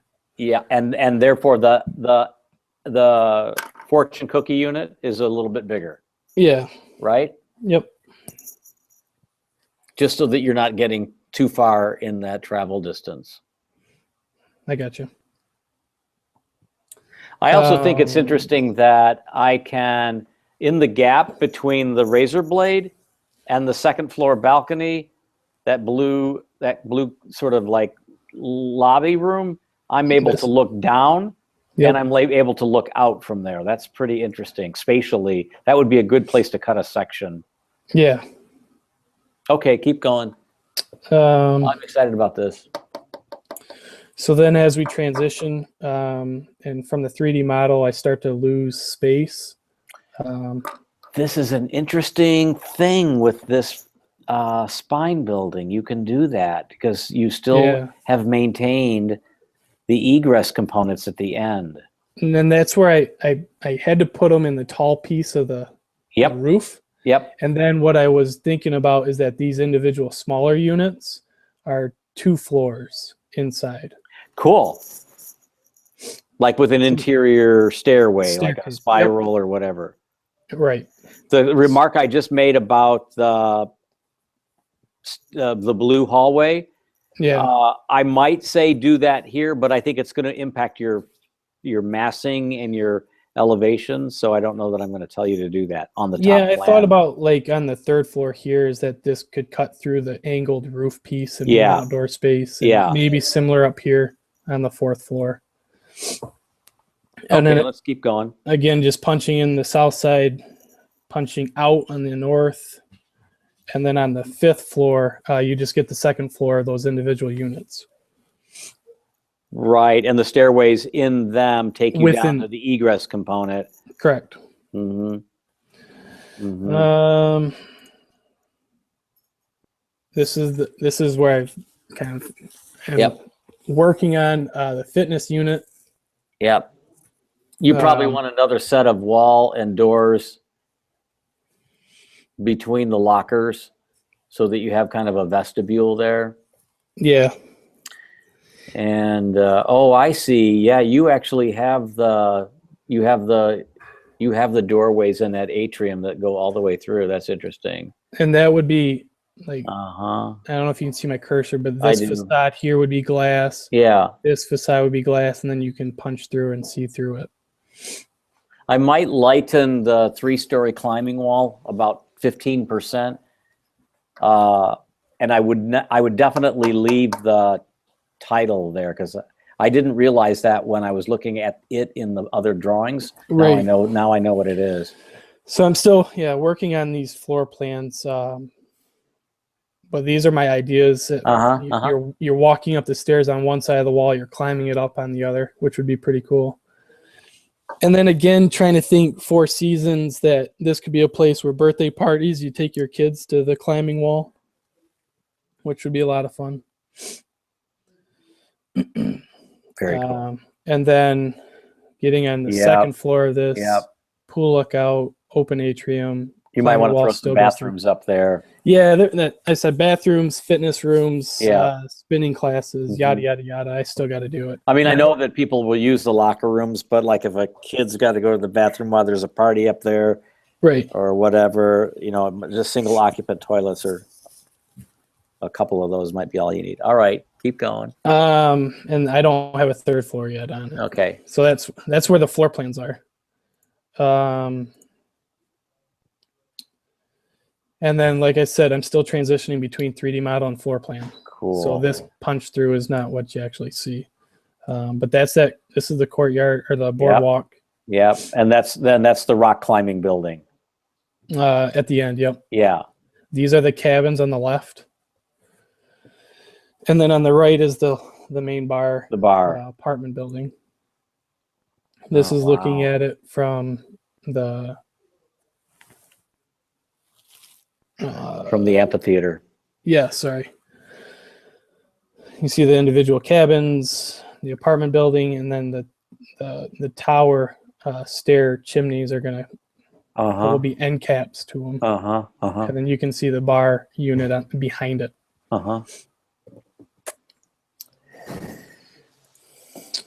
This is back at the courtyard looking back, and I was thinking about different ways of breaking up just having a row of columns at the parking deck or the parking garage. And so maybe looking at To create a screen. Yeah, a screen, almost like a tree-like base that as you drive past this, you kind of look through the forest to the other side kind of idea. But So my friend is Michael Porras. He's an architect here in town, and he's doing the Ducharme, and he has parking on the first floor, and he just used perforated metal, like 8x8 sheets, right? Bolted to purlins, bolted to metal columns, and the perforated sheets have, the corrugated sheets have perforations in them. And it's, what's interesting is the smaller the hole, the more transparent it is. The larger the hole, the more opaque the cars are. Because there's more net-free area with smaller holes because there's more holes. And your eye is able to put things together. And I'm not talking holes the size of donuts, not that large. I get you. I'm talking like the difference between a quarter, right, and a thumbtack. Yeah.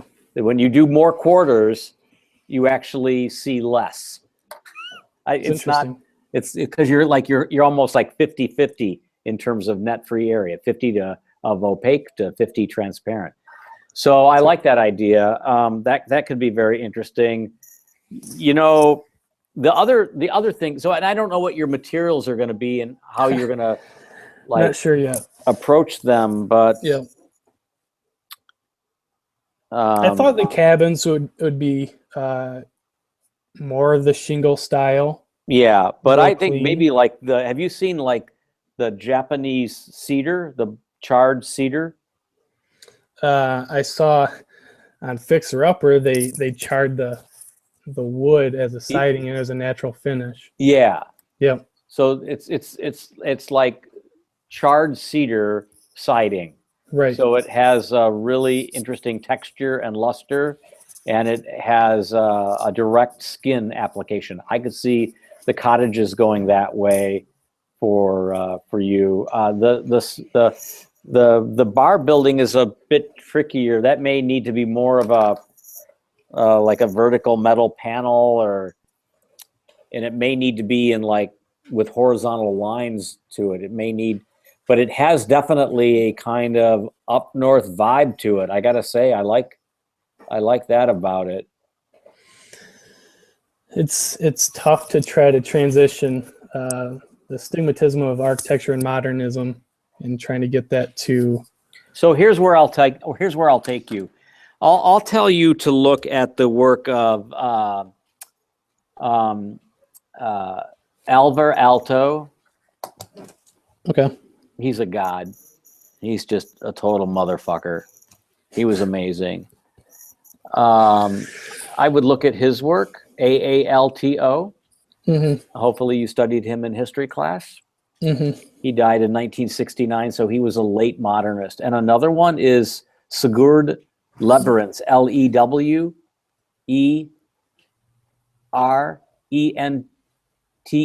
I think. Sigurd, Sigurd Leverentz. And then there's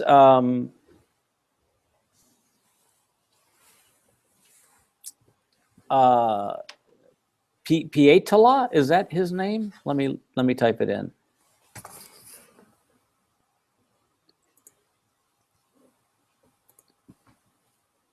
Architect. Let me type in architect.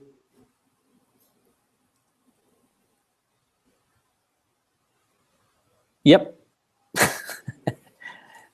Rima Pietala. Pietila.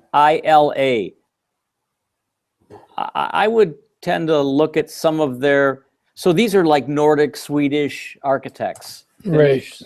And the sensitivity to materials that you're interested in is something that they've done in their own work. And they were modernists who dealt with what I might call a regionalist style. I got you. And your architecture is modern, but it has this sort of regionalist debt that it's paying. Do you understand what I'm saying? Yeah. I think that it's interesting because I was looking at like Kobe. Oh yeah, they're very good too. And they have. Those qualities. Definitely them. Yeah. But they got all their ideas from those dudes, just so you know. And then I'm all right. I got you. Trust me. So I've been around long enough to know that. The 3D they're still getting updated as I go, but that's the massing ideas of what's going on the site. And these cabins are really cool. Yeah, they are. Simple they are, but then how crazy they can be just by. I love the screen idea as you've got it. I kind of think that they could be just timbers.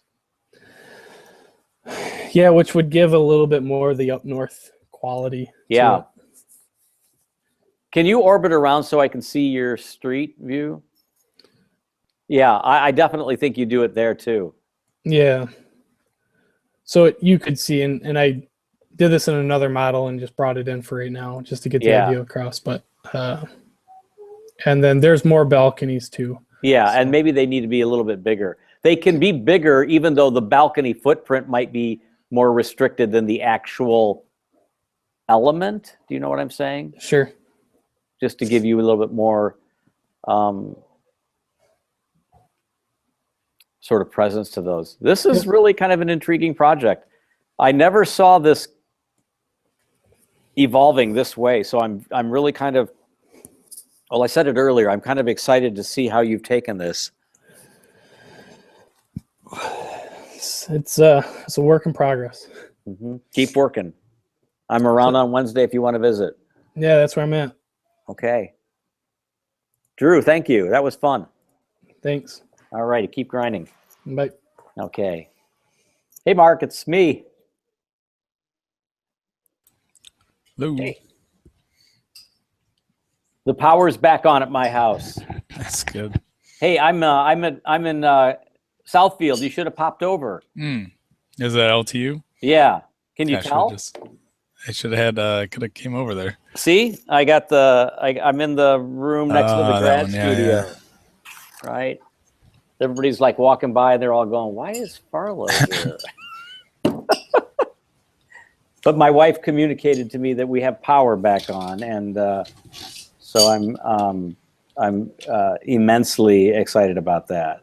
That's good. Were you out the entire weekend, or? No, it just went off tonight. I raced. So, we had the weather event today, and I left at 3:30 to get home by like 4:30 so that I could snow blow, which I did, and inhale a sandwich and play with the dogs and look at the mail, all the stuff, and then fire up our class. But I get home and I snow blow, and I get inside, and Tracy tells me that we're out of power, and I'm like, fuck. So, luckily, it was a short hit, and it's back on. And but I've not eaten, I've not had a glass of water, and I've not peed in 4.5 hours. So I'm not putting pressure on you. No, I don't mind keeping it short either. Good. But it has been a long class already. I think my lecture went a little long, but I've enjoyed meeting with everyone tonight. And certainly, I'll say to you now before I forget to say it in half an hour or so, that we can meet on Wednesday night. You can do a drop in too. Okay. All right. So it's all yours. All right. So I don't know. I didn't take any pictures of these or anything, but I ended up like sketching a whole bunch of things. Just oh, I love this. Yeah, I love that. Trying to get things across. Yeah. Different plans, stuff like that. And what I've kind of started to, or I guess maybe I should start here. That one. Whoa. Oops. Wow, that's cool. Yeah. So I was looking at this project. That's very interesting. And what kind of caught my eye is because I was looking at parking and how to do it. And this actually puts parking on the first level. And then kind of gives you... You mean to say the ground floor? Yeah, the ground floor. Yes, sir. And then gives you this kind of like park on top. And I thought that could be useful in mine, so I tried it out, and I like the results in that it kind of gives you, for a lot of the houses, it gives you an opportunity to enter it from the ground floor, but also like an opportunity to enter from the second floor as well. Which is really kind of the community's main street. Right. This is beautiful. Where is this? This looks like a resort almost. I can't France. tell from the... Oh, bastards. Yeah. They get everything over there in Europe. It seems like I've seen this. I wonder if Brianna showed me this. I think so. So that's the parking plan. Yeah. So can you go back to that for a moment? Mm-hmm. So you've got a cloister. You've got a grid, right, for the structure. Mm-hmm. You've got a couple of lobby entrances, which are the gray hatchy things. Actually, you need 3 of those. Maybe they didn't shade the other one, but you need 4 of those, which is what they've got. They've got 1, 2, 4, 3. 5, and I don't know where the other one is. Maybe it's down near the 7.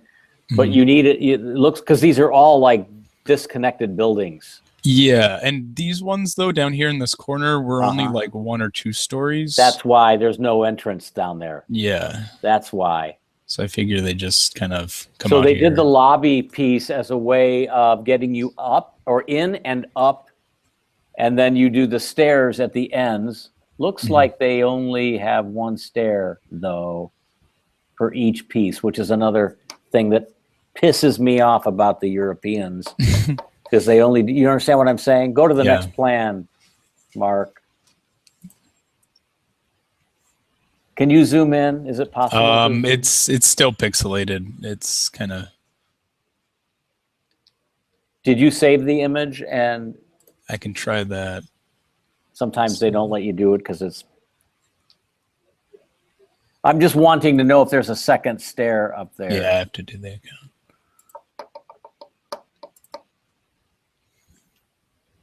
I don't think.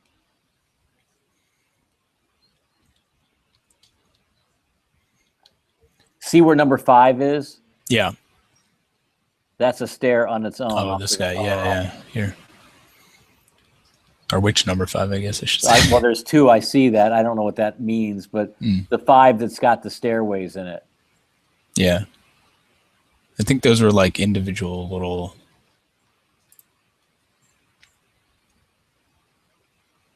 Houses almost, but maybe the stairways wrap around the elevators. I thought this was just an entrance to a house, and that was their like internal. Oh, keep going up. How many floors are these things? They only showed 2. Then maybe they don't need it. Yeah, but how do you get up to that? To this one? Yeah. This is like the floor. First floor, and I imagine. Yeah, that's what I'm saying. So you're looking at the northeast corner or the upper left corner? Oh, that guy. Yeah, but like, where's the 2 stairways for that thing? Right. It's just like that's bad. Back. Yeah. Here, yeah. Elevator. Maybe is 1 a stairway? It is, yes. Yeah. But I believe that is like.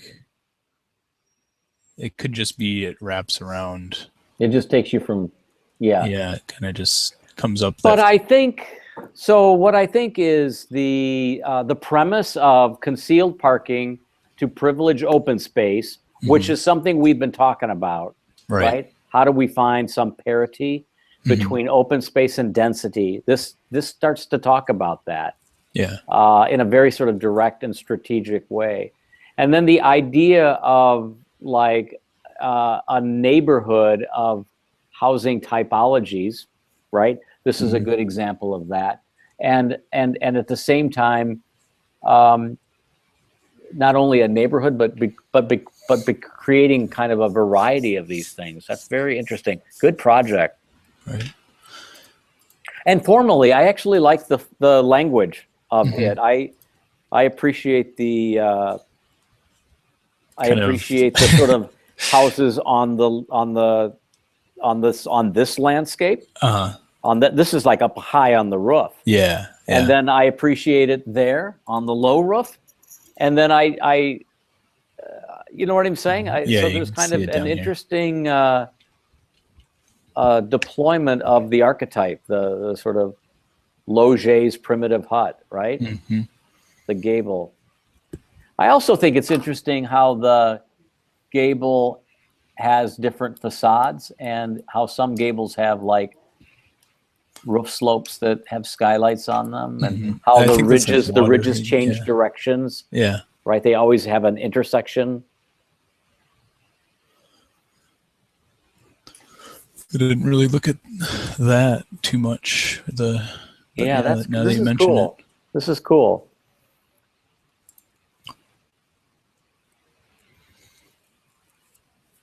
So I'm still, in my mind, I'm still, I don't know if I'm lost on it or if it just doesn't matter or if it's not relevant, but I'm still looking at, like, as far as a concept goes, I don't really have anything other than, well, I think this area should be more dense, or the multi-gen or flex use buildings. And I still wanted to play off of that, like the flex use and actually being able to use it in a different way than maybe like you're used to. Mm-hmm. And not so much, but like having that extra option in this area for an extra income or for your I'm remembering this conversation now. yeah. Sorry, I was like not getting it quickly. I do remember. So let me just say this: Mhm. I'm still open to it. I just think that I need it's kind of out there. right. Your idea in terms of like the sort of conventional marketplace is kind of out there. Mhm. It's kind of naive. I'm just going to say it that way. Okay. So I'm not saying don't be naive or don't worry about what I think. Okay. Right? Sure. And I guess it can work out. It doesn't have to be. I don't know necessarily what it is, and maybe that's part of the problem. But it could be several things. In that, like I'm looking at these kind of like, in this case, this is like a since it's kind of along one of the main streets. Yeah. It would be like a live work where you've got your like kind of work on the ground floor. Yeah. And you live above. Yeah. But then there's an additional portion that you could either it's rented out to somebody else, or which I'm good with because I think that's plausible. I don't think that's out there. Or it's like you own that entire building. But since this is essentially like condos or like a townhome type thing, you've got some sort of management company that might rent it out, or like could be like in resort parlance, it could be like a timeshare. Yes, yeah, in a way. So we're in the weeds right now. Sure. I've done this for almost 4 hours tonight, and I've not eaten. Mm-hmm. Did I mention that? Yes. And I feel like what I need more than being in the weeds with you is just to give me land this plane. I'm looking at the city from above, land the plane, get me oriented. Sure. Tell me what I'm looking at. Tell me what the benefit of what I'm looking at is, and then get into the weeds and tell me about the types of units that you've got. Because I do remember, Mark, that we were deep into the weeds last time, and then you showed me this drawing, and I'm like, well, what are you so worried about? Right. I remember that. So I want to start with the general and get into the weeds. Okay. So you've got essentially the city center plan. This is that big open area. Yeah. Here. Yeah. And then this, we said last time that we would just limit it to this lot here. Yeah. You're going to create the street, the bent street, and your stuff is limited to the land north of the Arbor Lofts. Correct. Mm-hmm. Yeah. So, and when we started talking about parking and all that as well, but that kind of resulted in how much I can have or want to have as well. Yeah, because it's an arithmetic problem. Yeah. Yeah. Mm-hmm. So basically what I've got is like small little townhomes on the south side. As we come along this bent street where it's more, it feels more residential. There's kind of like an office building over here. It's not really super busy. You've got more townhomes, condos in these orientations.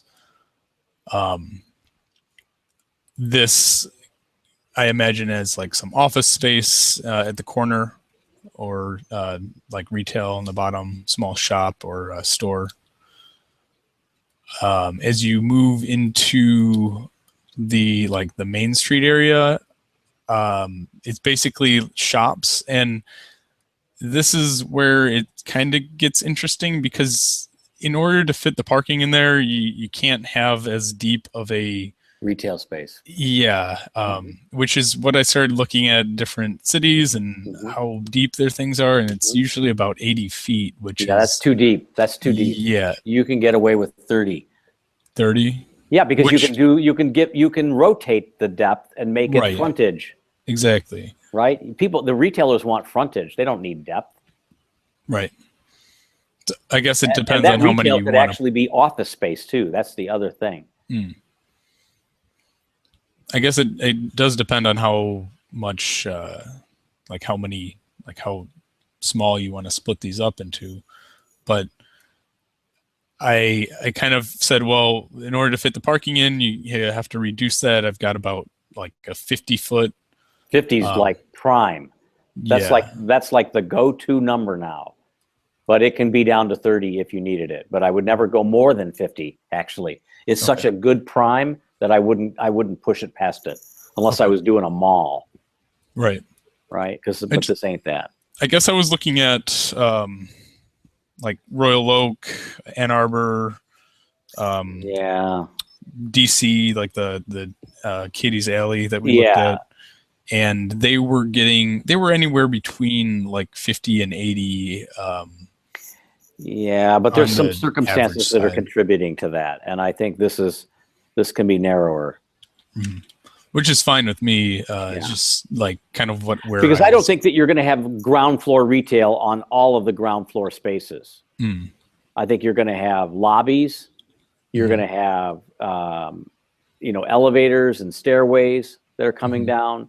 You're going to have some retail, but I still think you're going to have retail only on a couple of corners, not as a belt around this entire piece. No. And I was really just thinking it would be down this street and down the other kind of street area. Keep orbiting around. Yeah.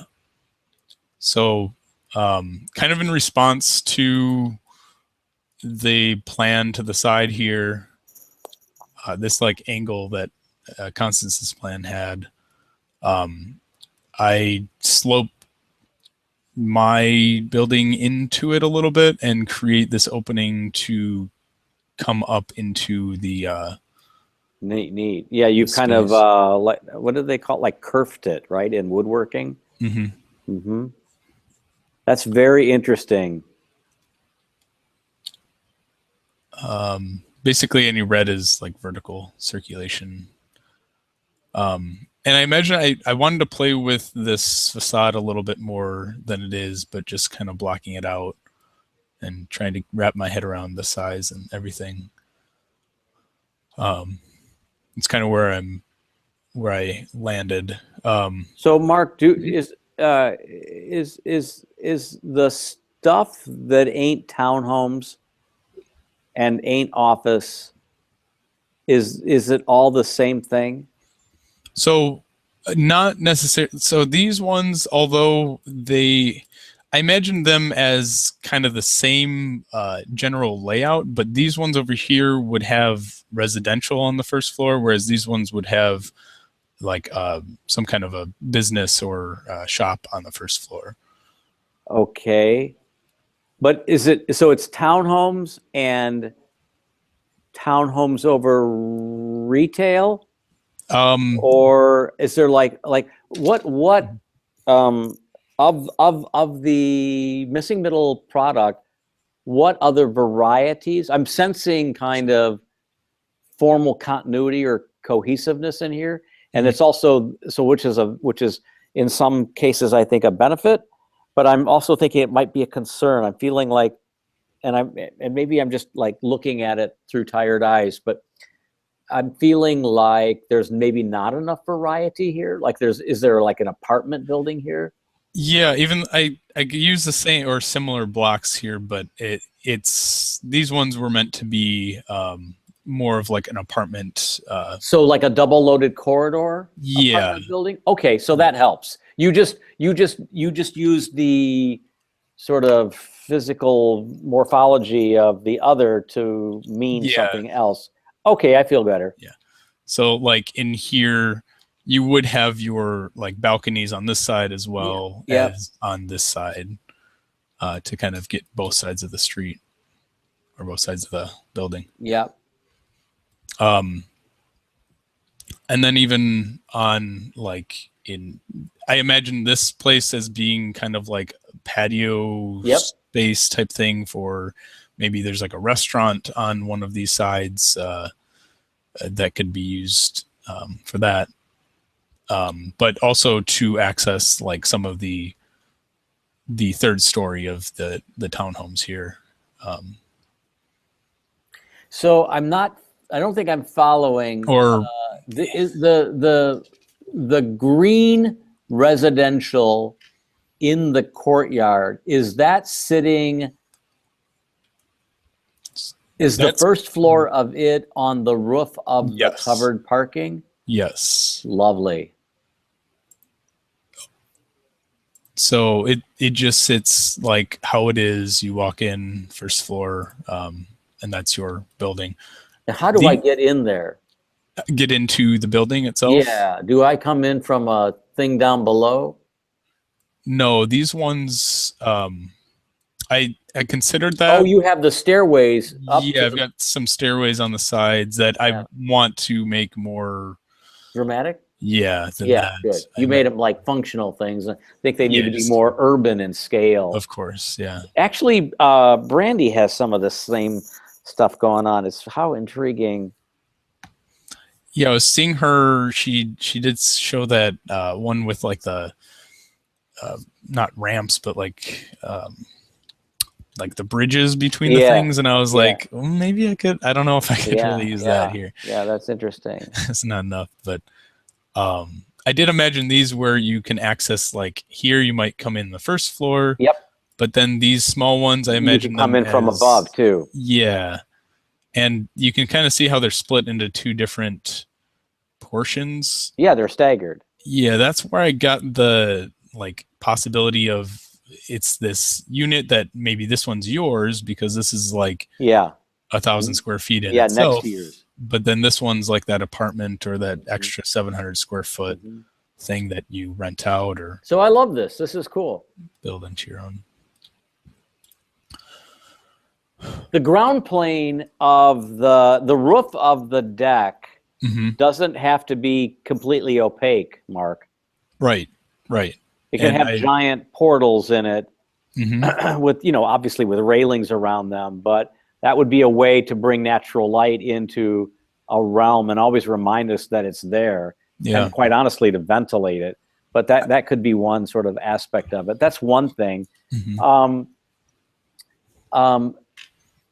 Then have you looked at, did you look at Alison Brooks's work?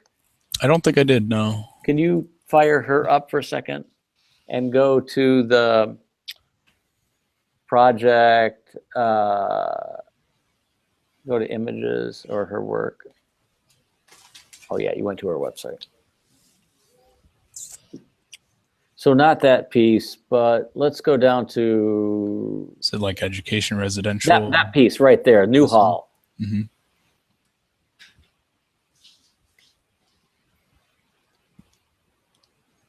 So Okay, I think I can you Yeah. sit there? Yeah. Do you see where I'm going to take this conversation? Yeah. Like definitely. the gable, I think for what you were doing today and Mhm. last week, that module was fine. Yeah, I don't now like could- that shape. Yeah, okay. That's just me. So, because that also kind of like says that, these are going to be residential, like, and I think everybody's going to go, they're going to, Yeah. black, like the stuff down near the bell tower, Mhm. right? The stuff across from the golf course, right? Mhm. So anyways, I don't think you're talking about that, but like this is using gables, Mhm. and it's using slopey roofs, and it's using brick and siding and asphalt shingles, like check, traditional check, conventional check, familiar check, right? Like it's hitting on all those things, but it doesn't look like anything we've seen before. Right. And it looks contemporary, and right. And so for me, it would be interesting for you between now and next week to kind of like just go through the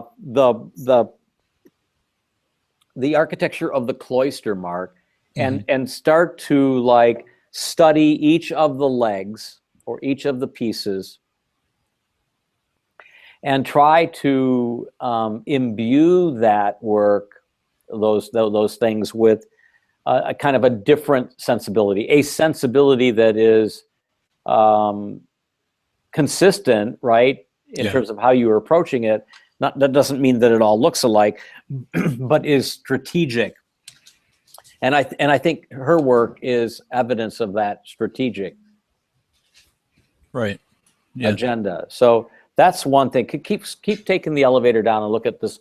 This is a big project, right? Mhm.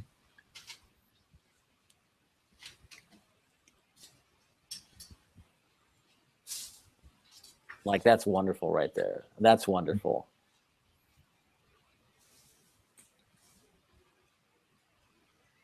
Right, like that's one of your views. Mhm. And then she has some apartment buildings at the end. So this is not just those things all over the place, although I'd live there any day of the week, Mhm. right? But keep going down, Oh, there's- keep going down, keep going down. Keep going.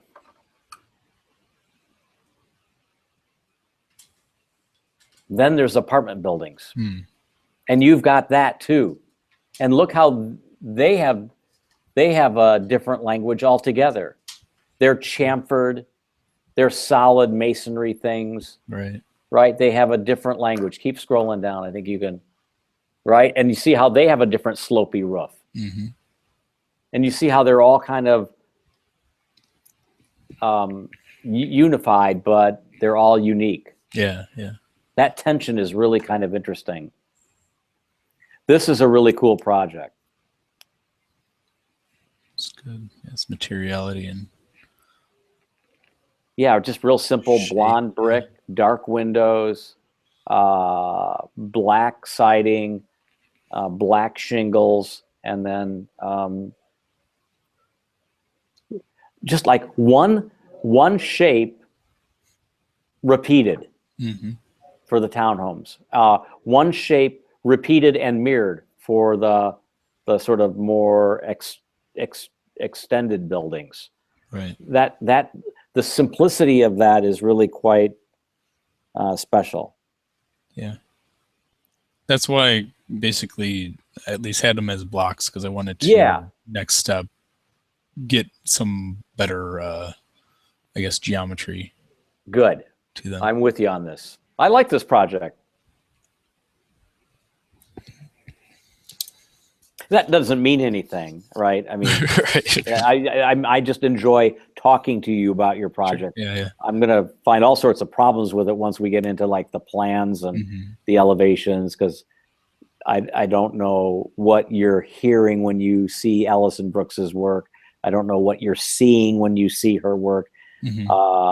And there are other people that you can be looking at too, but she's the one at this moment that I'm thinking of. And but for me, I just really appreciate the idea that, you know, you worked with Constance, you've accepted this plan, and then you're kind of deploying the first like RFP, right? That one piece of land that's going to happen to make this all kickstart, and it's yours to work on. I think that's a really interesting and utterly realistic, right, way that development plays out. And trying to now, with that tiny piece of land, promote density and open space, right? Yeah. Which is just crazy. What I think might be, well, first of all, does the arithmetic work out? Yeah. Like enough cars for enough units? Yeah, so I've got about like 66 spaces as in the center areas. But then each of these houses had kind of one space. I planned for one here in the larger squares as well. Yeah. And there were like basically 70 units that I got into this area. So with these spaces, it was just over. So, I mean, but you said you had apartment buildings. Do you have enough cars for the apartment dwellers? Yeah. Yep. Okay. Same there. So I guess where I'm taking this now is, and thanks for doing that arithmetic, because it's so like essential, right, for this to work out. Yeah. But I guess maybe the one, like, it's not a criticism, it's just an observation, you know, because it assumes that the site I designed to the east of you is going to go, and it's going to have like good outdoor public / community space. And it assumes that Constance's plan, when it's built, has it too. But let's remember, yours is kind of like the pioneer. And so I'm wondering, if we look at the second floor plan, if there's a way that the ground plane can have some program quality to it, or if one of the units can actually be a community room with a kitchen and some bathrooms, and it activates a specific realm of that second floor. And yeah, that's actually like this block out here on the side, I imagined as the kind of like the I wouldn't say like leasing office, but can't think of a better word. Well, I think the leasing office definitely goes on the first floor, but if you, can you go to the second? Can you go to the second? I haven't even really.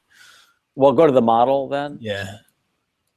So like maybe so those are like 3 little dumbbells there. Maybe the one at the west edge, because it's near the biggest triangle of open space, right? Or maybe it's the one unit in the middle dumbbell opposite the kerf, right? So maybe that unit is like the community space, and its architecture can be a little bit different. It could be all transparent and share the same form. It could be a different form and a different material. You know, some way of like giving the second floor plinth some place for them to go and do, and have outdoor like dining, and you know what I mean, like like make it an active 3-4 season community space.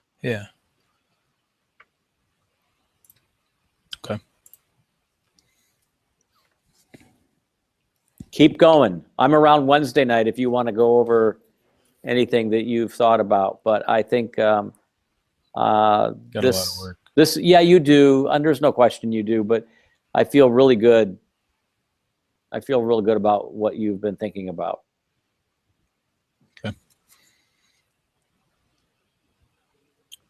Damn, we didn't get to meet tonight. Have we met before Like here on campus? Have I critted you? not yet, no. Mm-hmm. Now that'll happen soon enough. Yeah, I'll be there at the final at the very least. You better be, for crying out loud, right? But the Mondays, just with traffic and trying to get down to Detroit, is a little tough. Yeah. Oh yeah. Yeah. That's fine. You know what? You don't have to be there for that.